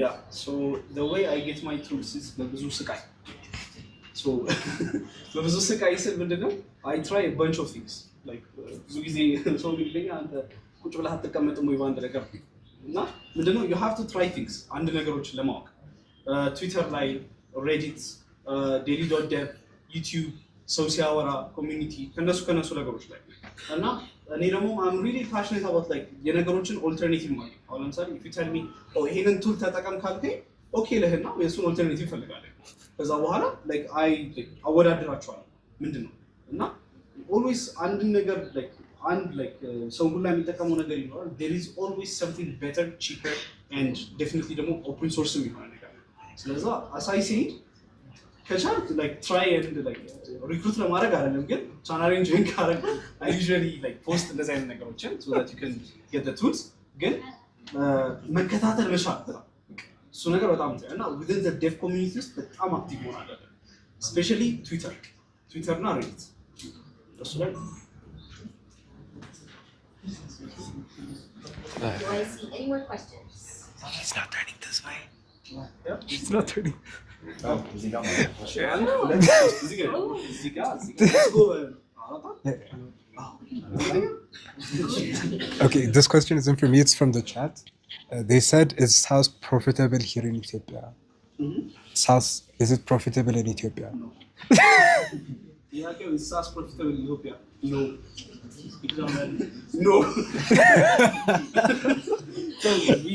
So Exambari is a SaaS እና like ለምታውቁት we have some subscribers ከኢትዮጵያ ግን the most subscribers we had is ከውጭ እና I can't say ብዙ ነገር we're trying to make it profitable ለኢትዮጵያ ግን you have to know your business እንትን ቢዝነስ አንግላችሁ ማወቅ አለባችሁ because ሀበሻ ጋር ምንድነው መሰላችሁ ሀበሻ አለ አይደለ ለአንድ ብር ጭማሪ የሚከራከር ሰው እና when you're trying to charge them something like በተለይ ሳስ ሲሆን ደግሞ you can't charge them like 10 ብር 50 ብር አይነት አለ ሳስ ቻርጅ ስታደርጉ በዛ አይነት ቢታረጋችሁ እሱ ኩል ግን አብዛኛው ጊዜ it's like ከ500 ብር በላይ ነው እና you really have to convince them if you're making like የሆነ ቱል የምትሰሩ ከሆነ for example give me one tool idea Example? ራሴን ቱል ነው አንድ ቱል ለምሳሌ give me one tool how you monetize DSTV ጥሩ DSTV ስትሄዱ ማንን ነው ታርጌት ማድረግ ያለባችሁ መጠጥ ቤቶች ቀላል ነው ገባችሁ አይደል so know who you're going to target DSTV ይዛችሁ መታችሁ ማለት ነው like ታርጌት ማይደረግበት ቦታ ጋር ሄዳችሁ you're not going to sell anything so አላ አይደል ሴል የሚደረግላችሁ ቦታ ጋር መሄድ አለባችሁ ኤግዛምፕል ጋር ሲሆን ተማሪን ታርጌት ልናደርግ እንችላለን ትምህርት ታርጌት ልናደርግ እንችላለን it depends የትኛው ነው profitable የሚያደርገን ነው ነገር ሳስም ስታደርጉ it's not the tool that you build trust me you're not building something new ገባችሁ አይደል there are 10,000 ቱሎች አሉ እንደናንተ አይነት ግን what you have to land is how are you going to market it and how good can you get your customers to pay at the end of the day they need to pay my question is to Frog. I was curious about like your journey as a like early developer and how did you use like contributing into open source software like to improve your development skill and like was it initially the reason that you joined and created many open source projects? What's my reason for that? Yeah, like was your reason like to improve your skills as a developer or was it part of your goal? I think when I created my GitHub account, private repos were not like in the free tier. You always have to make your repos public. So I just always defaulted to if like I had learned how to program like manage stuff and stuff like that before I even opened my GitHub account. And then like when I first created my GitHub account, I just published them all as like public repositories. And I think it became free like around 2020 or something like that. So yeah, so basically that I already had that, and I watched some documentaries about, if you guys know about it, the process of Netscape transforming to Mozilla. I think there's a great documentary about it on YouTube. And then there's a book by some guy, I don't know, The Cathedral in the Bazaar. It talks about like early days of the open source movement, like Linux, Firefox, like Netscape, when Netscape got transformed into Firefox and like that organizing got transformed into Mozilla. So that whole idea of like there's a world out there where like everybody they don't even know each other, like they're building cool stuff like the world uses, like that's really cool. So I had that thing like that, like I didn't like for the first 3 years or 4 years of like me having learned to program, I hadn't even like considered like contributing to other people's projects. I was just like publishing my own repos, like my own projects, and I guess like at some point I just decided like why not. And I just published my first PR. I don't really remember what it is. And then yeah, I just never stopped. I kept on doing that. And yeah, that's what I did. Like, did you like enjoy reading other people's code? Like, yeah. Most of the time, very strange. Actually, it's like very satisfying because, for example, like when you're creating your own project, you spend a whole lot of time like bootstrapping and stuff, like making the things around the thing, like I mentioned earlier. So you spend a whole lot of effort to get like little value. But like for example, one of the best things one of the coolest things I did, I think, with regards to the world of OSS is like I took the Go compiler and then there's very complaints about like having to do if error not nil in like Go. If you guys are familiar, you have to do if error not nil and then return the zero's value and then like so basically there's like a sequence of code snippets you have to repeat all the time. So basically what I had done is like, what if I just, it's like the Go compiler is like open source. I could just add a new keyword after expanded to that code snippet everybody hates. So it took like, I don't know, 2 weeks or 4 weeks, it's like, I don't remember. But like, when I got like to work, like that sense of like an accomplishment I feel, and that's probably the highest high I ever had in my life. So yeah, it's like, I didn't build like the whole like Go compiler, but like by modifying it, I feel like I created my own thing, like my own like version of the Go compiler, and that was pretty amazing. That's an addicting feeling, I guess. Thank you.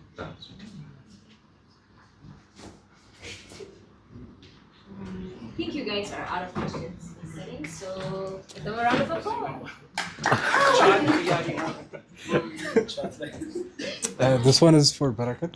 So me, when I started out, even though I built a lot of functional stuff, I was not known for my UI designs. Like everybody, like the comments were like, I loved the platform, but that's such a horrendous color choice and things like that. And you're like, okay, this is a resource where someone that is relatively bad at UI can go and learn about UI design. Yeah, you know, another functionality UI now, UI really so. እንዴት ነው ይሄን ኢምፕሩቭ ማድረግ ይቻላል? የመጀመሪያው ደረጃ ኢንስፓይሬሽኖችን ብዙ መመልከት ብዙ ማየት ላይክ በኮድም ብዙ ኦፕን ሶርሶችን ስታይ እንዴት ኮዲንግ ስታይል እንዴት ማድረግ እንዳለበት እንደምታውቀው ሁሉ ዲዛይኒንግ ላይ በሚመጣ ሰዓት እያንዳንዱ ነገሮች በጣም ብዙ ኢንፑት ባስገባን ቁጥር ብዙ ኢንስፓይሬሽኖች ብዙ የሰዎችን ስራ ባየን ቁጥር ሰማው የኛ እንዴት እንደሚያስጠላ አንደርስታንድ እናደርጋለን። ከዛን እንዴት ነው እነሱ የሚሰሩት እንዴት ነው ከለር አጠቃቀማቸው ስፔስ እንዴት ነው የሚያደርጉት እና ይሄ በጣም የሚያምር ዲዛይን የሚባለው ማጂክ ሳይሆን እንትን ነው በጣም የብዙ ዲዛይን ፕሪንሲፕሎች ድምር ነው። ፎንት አለ፣ ታይፖግራፊ አለ፣ ስፔስ አለ፣ ከለር አለ፣ በጣም ብዙ ነገሮች እነዚህ ተደምረው አንድ ላይ ሲመጡ ነው አንድ ዲዛይን በጣም ያምራል የምንለው።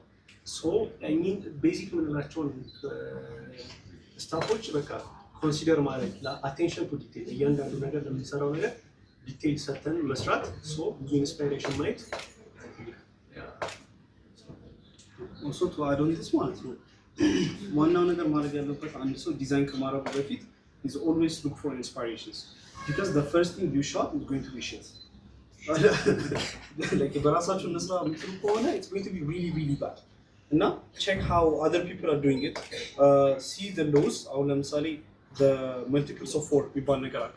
አሁን ለምሳሌ ስፔሲንጎቹን የ4 multiple 4 8 12 16 እያለ በሱ አይነት ነገር ስፔሲንግም እንደዛው ከለር ቲዮሪ አሁን ለምሳሌ ከለር ዊ ላይ አንደኛውን አንደኛ ኮምፕሊመንት ያደርጋል እሱ ነገሮች ሚኒማሊስቲክ ነው ወይ የምታረጉት የምትፈልጉት ነገር ሌላኛው ነገር ደግሞ always try and have a design system or either have your own design system. If you don't have your own design system, use another person's design system. So it could be a material design system, your shared design system.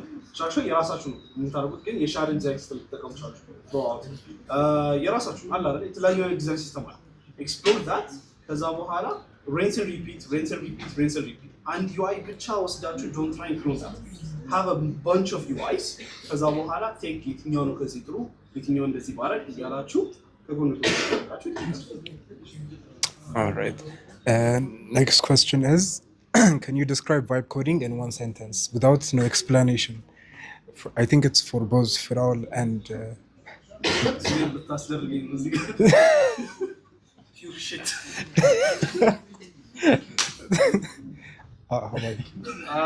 I guess helpful if you don't have time.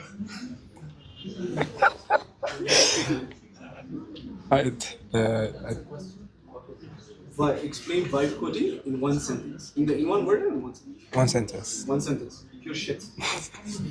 Trust me, like vibe coding, man, it was a it's like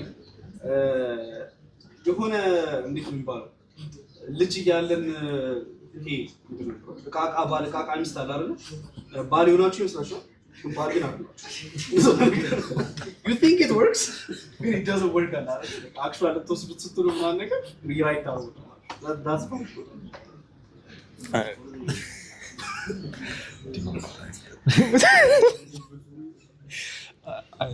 I think I'm done. I'm done. They lost. Okay.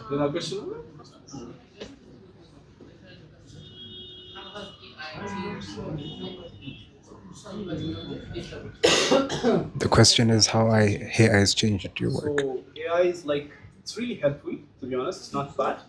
It's like a junior dev.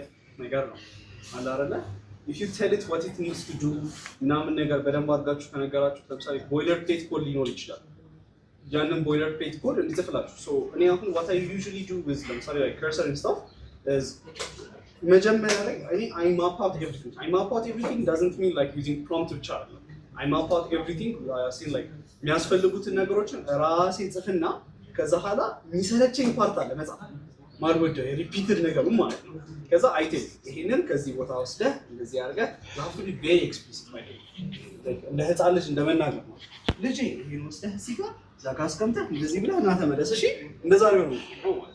When you do that, it follows your very well. Other thing is prompting ደግሞ የሚወስነው so ብናገር ችግር የለም። ኦኬ ሶ የቤተር ኦተር እንትን ስናዘጋጅ ይሄ ሪቪው ስናደርግ it was a bunch of excel sheet like 100 ስንት ነበር? 120 ነበር። ሶ ኤክሴሉን ከምናነባልና like ላቨብል ላይ ገባው። ከዛ ላቨብል ላይ ገብቼ I didn't give it like I'll give you this excel because make me a dashboard ጋር I gave it something called JSON prompting.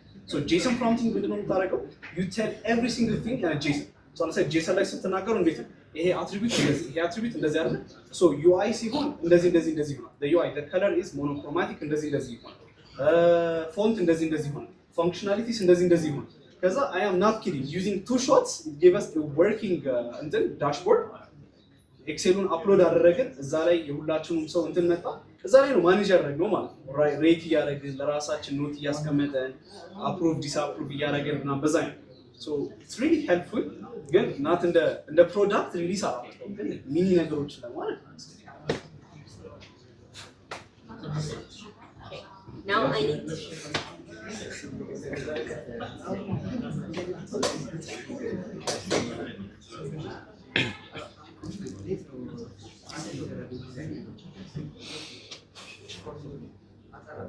Okay, so usability test አረ ሶ እንዴት ነው ቅድም ኦልሞስት 10 ፖይንቶች ጆን ኖርማን የሚባል ሰው ያለና የታወቀ ዲዛይን ነው። አይ ቲንክ 25 ዓመት በላይ ሰርቨር ያደረገ ዩዘቢሊቲ ቴስት የምናደርግበት ሜካኒዝም እነዚህ ቅድም የጠቀስኳቸውን 10 ፖይንቶች ጀስት ቪዚብል ነው ወይ ፍሌክሲብል ነው ወይ ምናምን አስባለሁ። እነሱ ነገሮች አፕላይ ማድረግ ነው ማለት ነው። በሲስተም ላይ አጠቃቀሙን ችግር እንዳይፈጥርብስ 10ን አፕላይ ማድረግ ጀስት Okay guys, give them a round of applause.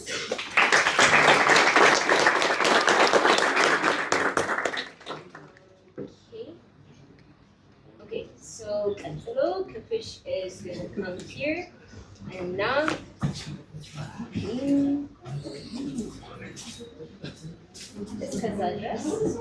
by the way,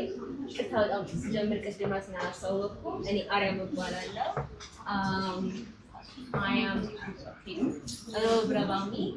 I am studying computer engineering. Also fast track so that's painful. I was an intern at auth. So they taught me full stack. So from scratch I started HTML, CSS, the whole pipeline, JavaScript, TypeScript, Next, React, design. Now, I'm sure you guys know they're very cool. So I think I'm sure you guys will network a lot. The way I got the internship was through networking. While you guys are here, really use the chance to connect with people, talk to people, exchange lots of ideas. So I just actually you'll get inspired a lot. I'm gonna leave the stage to them.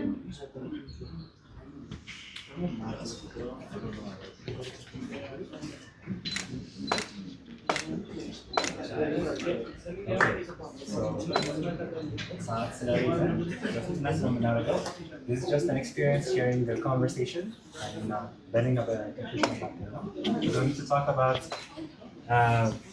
your YC experience, your San Francisco experience, working in a startup, and not ጥያቄም ካላችሁ በፍጥነት ስለምንሄድ ጥያቄያችሁን already አስቡት. So we're going to have a little bit of a conversation አሁን ማለት ነው. So welcome Confucius.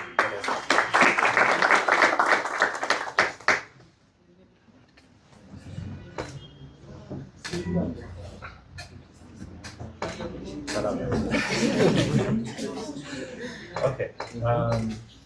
John, let's talk about Antana Beta. Okay. Someone are you? Chocolate? እሺ እኔና በረከት የተዋወቅ ነው I guess ዴቭ ሚታፕ ላይ ነው not actually ዴቭ ሚታፕ ግን the thing was he had a project called Lowly and he was working on that and I was the first contributor there and he didn't even know I was in Ethiopia like profiling Ethiopia I thought he thought I was like some guy from like outside of Ethiopia we keep chatting about like what feature we should implement ምናምን ነገር እዛ ላይ በቃ የሆነ ሰዓት ላይ like why don't የሆነ ሰዓት መጣና like where do you live ምናምን ራሱ መጣና he just asked me oh I'm in Ethiopia እሱም like he was like shocked like I was in Ethiopia he didn't thought of that so yeah kaza we planned to meet yazani I was like first year student at Addis University and so by that time I guess like there was some event happening so let's meet out there that was also the first core night meetup I guess that was like the very first core night meetup and so እዛ ላይ ተገናኘን and yeah ከዛ በኋላ like yeah we just talk a lot we just got that was the So they applied abroad ወደ YC apply ያደረጉ and they got accepted. Congrats.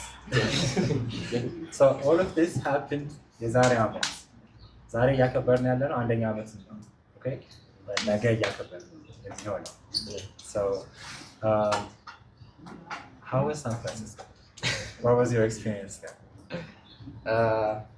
So I guess like in terms of like the momentum that we had I don't think it's changed that much in terms of momentum that we already have good momentum but like in terms of the momentum compared to here it's a bit hectic because you are not going to be dealing with like a technical side of things you're going to be dealing with like but I'm non-technical like how we think about fundraising what like all the non-technical stuff and how to run startup in Lenagar like there is a lot of pressure on that so yeah in terms of momentum on Dalkut like it was pretty good also in terms of the SF itself is like it's pretty much the same with Addis like Ayeru probably I don't think it's much different from that but there is no መዝናኛ ቦታ obviously መዝናናት ነው so most of the guys are looking and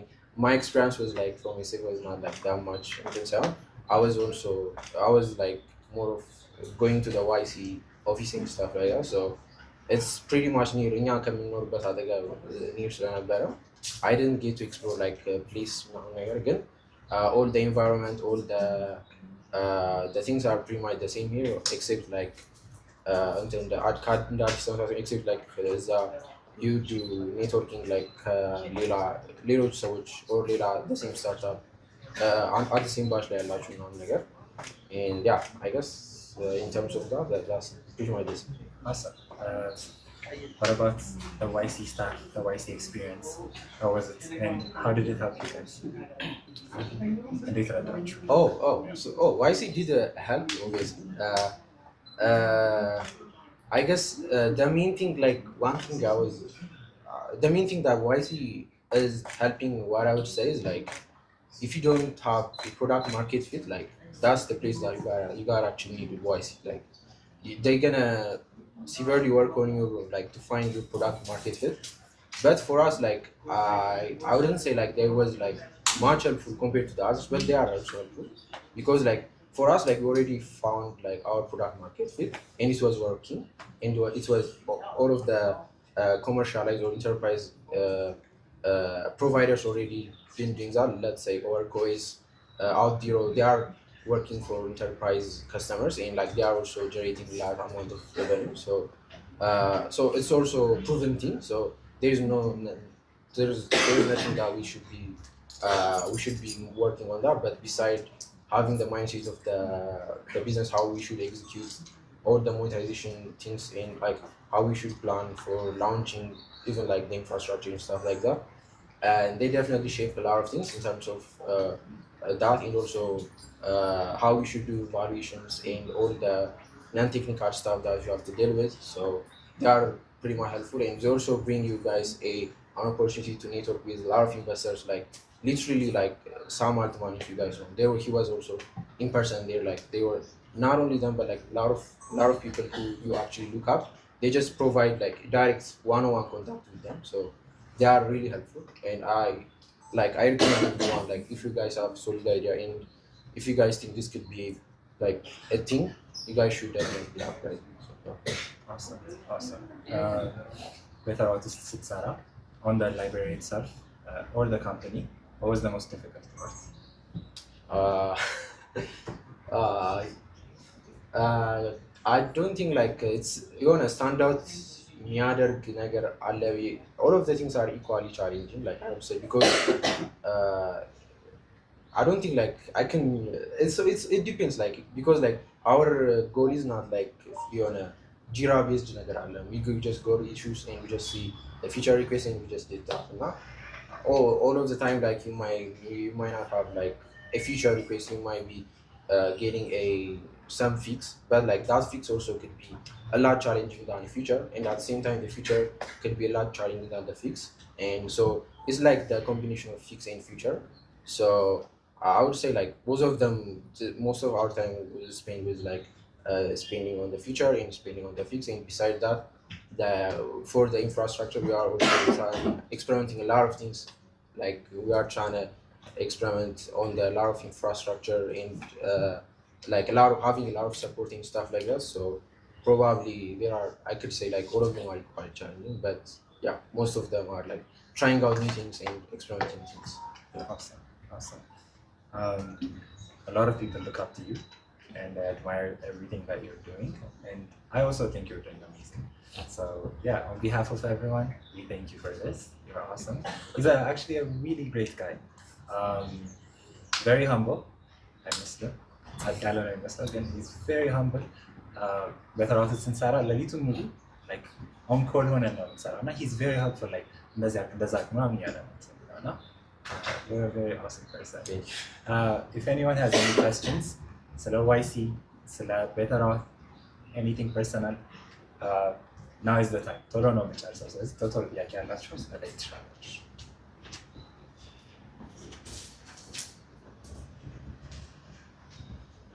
Not a question, then I just want to say congratulations because it's a big deal. Alright, Manamela. You have applied for YC. How many times? What? How many times did you apply for YC? For Beirut? Yeah. Or like in general? YC, I think people apply repeatedly. Yeah, to be yeah. I guess there was I'm not sure, like there was two for Beirut. There was two after the ሶስት ያ I guess yeah, that's probably ከሶስት right በኋላ ነው እንትን ያደረጉት። ግን like the thing that makes them convincing for the last try is like the growth that we had, and also like they also recommend to have like a good peer to work with, like Arif environment. They also do a background research at the same time on like how they meet each other now also have a good co-founder, also have a good relationship with you, like they seriously do it like serious, you know what? They just go through your profile and they just check everything, and like they even like the guy who is like who is the general partner there is just he just followed me before like I just got into YC. This means like he already trying to check on my profile, so they did like a lot of check on that. So probably if you have like the time if grows or something like that, maybe like the idea might be promising by itself, or if you can do that, like, make sure the growth should be promising by itself. So you can either go with either routes. So yeah. Any last questions?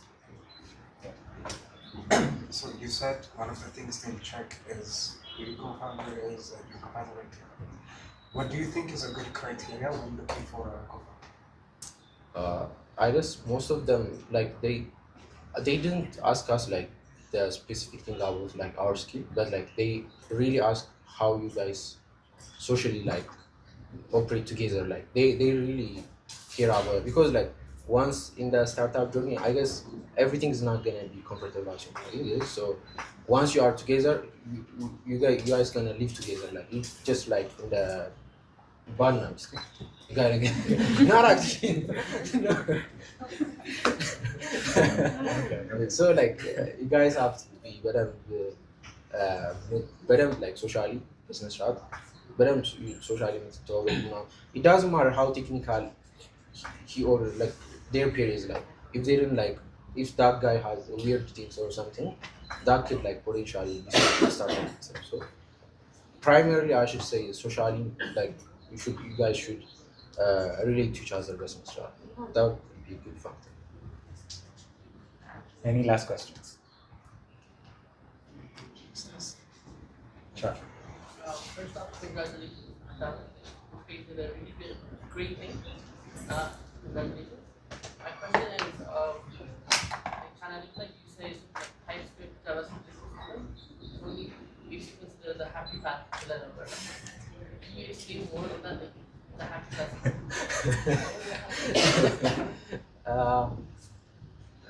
I guess this is more of personal, like any Nintendo. So like I'm not gonna say too much about it because like there are times also running out. This is like huge discussion. It's like more of blaming like the future of like what TypeScript and JavaScript offer for you. So just to give you like what I say that is because the lack of support that TypeScript and JavaScript have for errors. That was my only concern.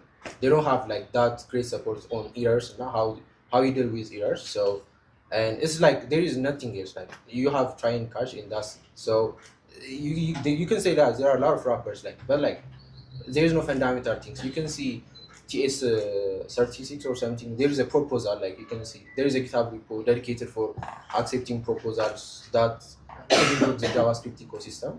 So you can look up to that. Like there are a lot of people requesting for errors. So I was like once we were like doing experimenting on the infrastructure, and like we have seen a lot of issues like dealing with errors. So that's why I just come up with like there's a lot of things to work on errors, and like that's why they just make sure to consider the happy part, not only the downside of it. So yeah, that's what I would say. Alright, ጨርሰናል አይደል? ሶ ኮንፊሽን እናገኘዋለን። ለሊት ስለሚያድር ሀካቶን የምትሰሩት እንዳለ በኋላ መጠየቅ ትችላላችሁ። ራት ሰዓትን የሌሊት ራት ሰዓት ላይ we can have a conversation. Okay? Please give him a round of applause. Okay, so ፕሮግራማችን ጨርሰናል። 12 ሰዓት ኤግዛክትሊ ለሀካቶን ይጀምራል። ሀካቶን የምትወዳደሩ ሰዎች ኦብቪየስሊ እዚህ ነው የምትሆኑት። your entire team እዚህ ነው ማደር ያለበት። and ለሊት ሙሉ ስንሰራ እናድራለን። ራት ሰዓት አለ፣ የሌሊትም አለ፣ ቁርስ አለ። ነገ በዚህ ሰዓት ላይ ኤቭሪቲንግ ያልቃል ማለት ነው። ሩልስ እንትን እንላለን፣ አናውንስ እናደርጋለን። አሁን እንዴት አድርገን ለሀካቶንስ ምናምን ነገር ኢቫሉዌት እንደሚደረጉ እንዴት እናንተም ደግሞ መስራት እንዳለባቸው ያለውን ነገር አሁን እነግራቸዋለን ማለት ነው። so focus on that.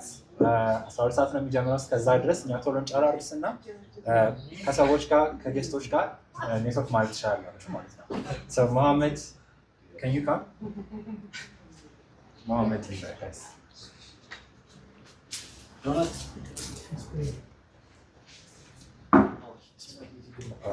Okay. እኔ እነግራችኋለሁ the rules. አንደኛ everything has to be done ከዛሬ ጀምሮ ከ12 ሰዓት ጀምሮ። that means ከዚህ በፊት የሰራችሁት ነገር እንዳለ it's worthless ከዜሮ ነው መጀመር ያለባችሁ። okay this is በጣም important. one of the reasons አንዳንድ ሰዎችን ሪጀክት ያደረግንበት ምክንያት የተሰራ ነገር ስላለ ነው። okay this is very important. ከዜሮ መጀመር አለበት። that's number 1.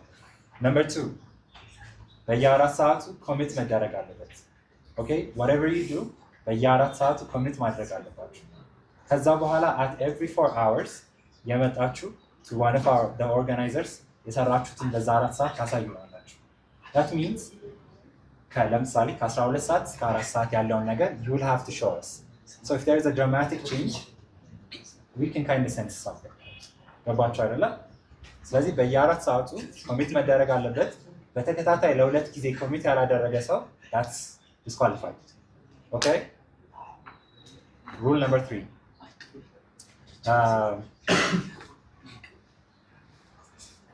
you can use starter kits. ለምሳሌ ስፓልት እና ሻትሴን ያለበትን ነገር መጠቀም ትችላላችሁ። ኦልሬዲ ፕሪቢልት የሆነ ዩአይ ግን መጠቀም አትችሉም። ለምሳሌ ኔክስት ዌይስ እና ሻትሴን ሆነው ለዳሽቦርድ የተሰራለት ሎጊን ፔጅ የተሰራለት እንደዛ አይነት ነገሮች በፍጹም አይቻልም። you have to do it. ግን ኦልሬዲ ኮንፊገርድ የሆነ ነገር መጠቀም ትችላላችሁ። that's completely fine. ስለዚህ ራውቶቹ ዲፋይን መደረግ አይችሉም። ኤፒአይዎቹ መሰራት አይችሉም። ሶሪ ጋይስ የሰከርኩት ነበር። ሶ አይ ቲንክ ነግሯችኋል መሰለኝ ህጎቹን። the main thing ምንድነው ማወቅ ያለባችሁ ነገር ፕሪቢልት ዞረንም ነግረናችሁ ነበረ። ፕሪቢልት የሰራችሁት ነገሮችን please don't use that. if you guys want የጠየቃችሁ ነበረ ስታርተር ኪት ምናምን ነገር እያላችሁ ነበረ። I recommend ስታርተር ኪት ከፈለጋችሁ use better tea stack. so boiler plate ነገር ነው የሚያስፈልጋችሁ ስታርተር ኪት ሲባል ማለት ነው። so basic ነገሮችን ሴትአፕ ያደርግላችኋል and you should be good. ሌላኛው ነገር so ሌላኛው ነገር ደግሞ about the commit timeline. we're going to give you a 4-hour commit timeline. so every 4 hours we're going to have a timer. በዛ ታይመር ውስጥ ሁለት ጊዜ በተከታታይ ኮሚት ያላደረጉብን they're going to be suspended. so this is so that we can control በአንድ በልክ ምናምን ነገር። ስለዛ every time we'll tell you when the timer started ስንት ሰዓት ይቀራችኋል። በዛ 4 ሰዓት ውስጥ you must at least have one commit. ስለዛ make sure to do that. ሌላኛው ነገር is presentation you have like የሰዓት እንሰጣችኋለን። 6 minutes ነው full time የሚሰጣችሁ 3 minutes for talking and 3 minutes for your demos. ስለዛ don't take too much time. 6 ደቂቃችሁ ካለቀ we will ቀጥታ እናስወጣለን ማለት ነው። ፕሬዘንቴሽናችሁ ካለቀ አለቀ። አንድ ደቂቃ አንጨምረው ከዛ በላይ። በቀረው ነገር I think that's it. have fun, make friends. so this is not a thing about winners or losers. ሁላችንም አሸናፊዎች ነን። አሸናፊ ብቻ ነው ትልቁ ፕራይዝ የሚወስደው ግን ያው have fun. the best thing about hackathon is ብታሸንፉም ራሱ ባታሸንፉም ራሱ don't feel bad for yourselves. give it your 100%. አይደርስልንም ምናምን ነገር አትበሉ። so good luck everybody and start. okay so just to reiterate አዲስ ለመጡት ሰዎች the rules are ከስክራች ነው መጀመሪያ ያለባችሁ። ፕሪቢልት የሆነ ነገር በፍጹም አይቻልም። በየ4 ሰዓቱ ኮሚት ማድረግ አለባችሁ and every 4 hours ዴሞ ይኖራችኋል። so either to me, to Mohammed, to Kinfish እንከፋፈልና you guys circulate ያደረግን በየ4 ሰዓቱ የሰራችሁትን ነገር ታሳዩናላችሁ ማለት ነው። behind the scenes ኮዳችሁን ሪቪው እየተደረገ ነው ማለት ነው።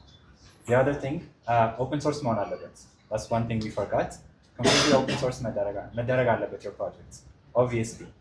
ስለዚህ የምትሰሩት ሪፖ it has to be better hack ከዛ የቲማችሁ ስም ኦኬ። ለምሳሌ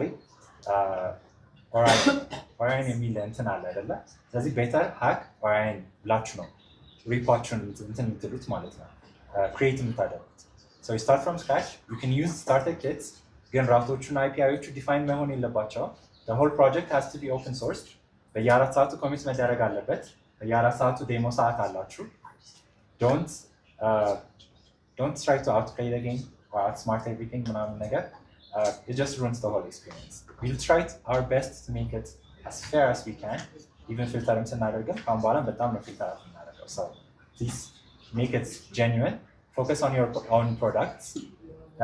ሌላ team, if you see other team doing extremely wrong things, please tell us. Like to one of the organizers መናገር ትችላላችሁ። And anonymity ከፈለጋችሁ just explain. It's completely fine, okay? Yes, network, learn. ሶስት ሰው ነው የሚያሸንፈው። That means ከ14ቱ ቲም ውስጥ 11ዱ አያሸንፍም ማለት ነው። Does it really mean that way? ብሩ ነው የማያሸንፉት። You guys can get the experiences. You know, the whole team መታወቅ ትችላላችሁ። ቤተራውት የምንሰራ ሰዎች አለን። እኔ ያለሁኝ ክንፍሽ አለ፣ ፍራውል አለ፣ ሮቢ አለ። So you guys can get any information you guys want. ቤተራውት እንዴት ነው ሴታፕ ማድረግ የሚፈልገው የምችለው፣ ፔመንትን ፖላርን ምናምን ነገር እንዴት ነው ሴታፕ ማድረግ የሚፈልገው፣ everything እንደዛ አይነት ሄልፕ ሲያስፈልጋችሁ reach out to us. We'll work with you guys. ሜንቶር እናደርጋችኋለን፣ አይዲያውን እንነጋገራለን። የበለጠ ፖሊሽ እንድታደርጉትም ስለምንረዳ just feel free, okay? It's time to learn. It's time to actually grow. And most importantly, it's time to actually build something good, okay? So as far as I can have fun networking with people. Now I'm excited to learn everyone.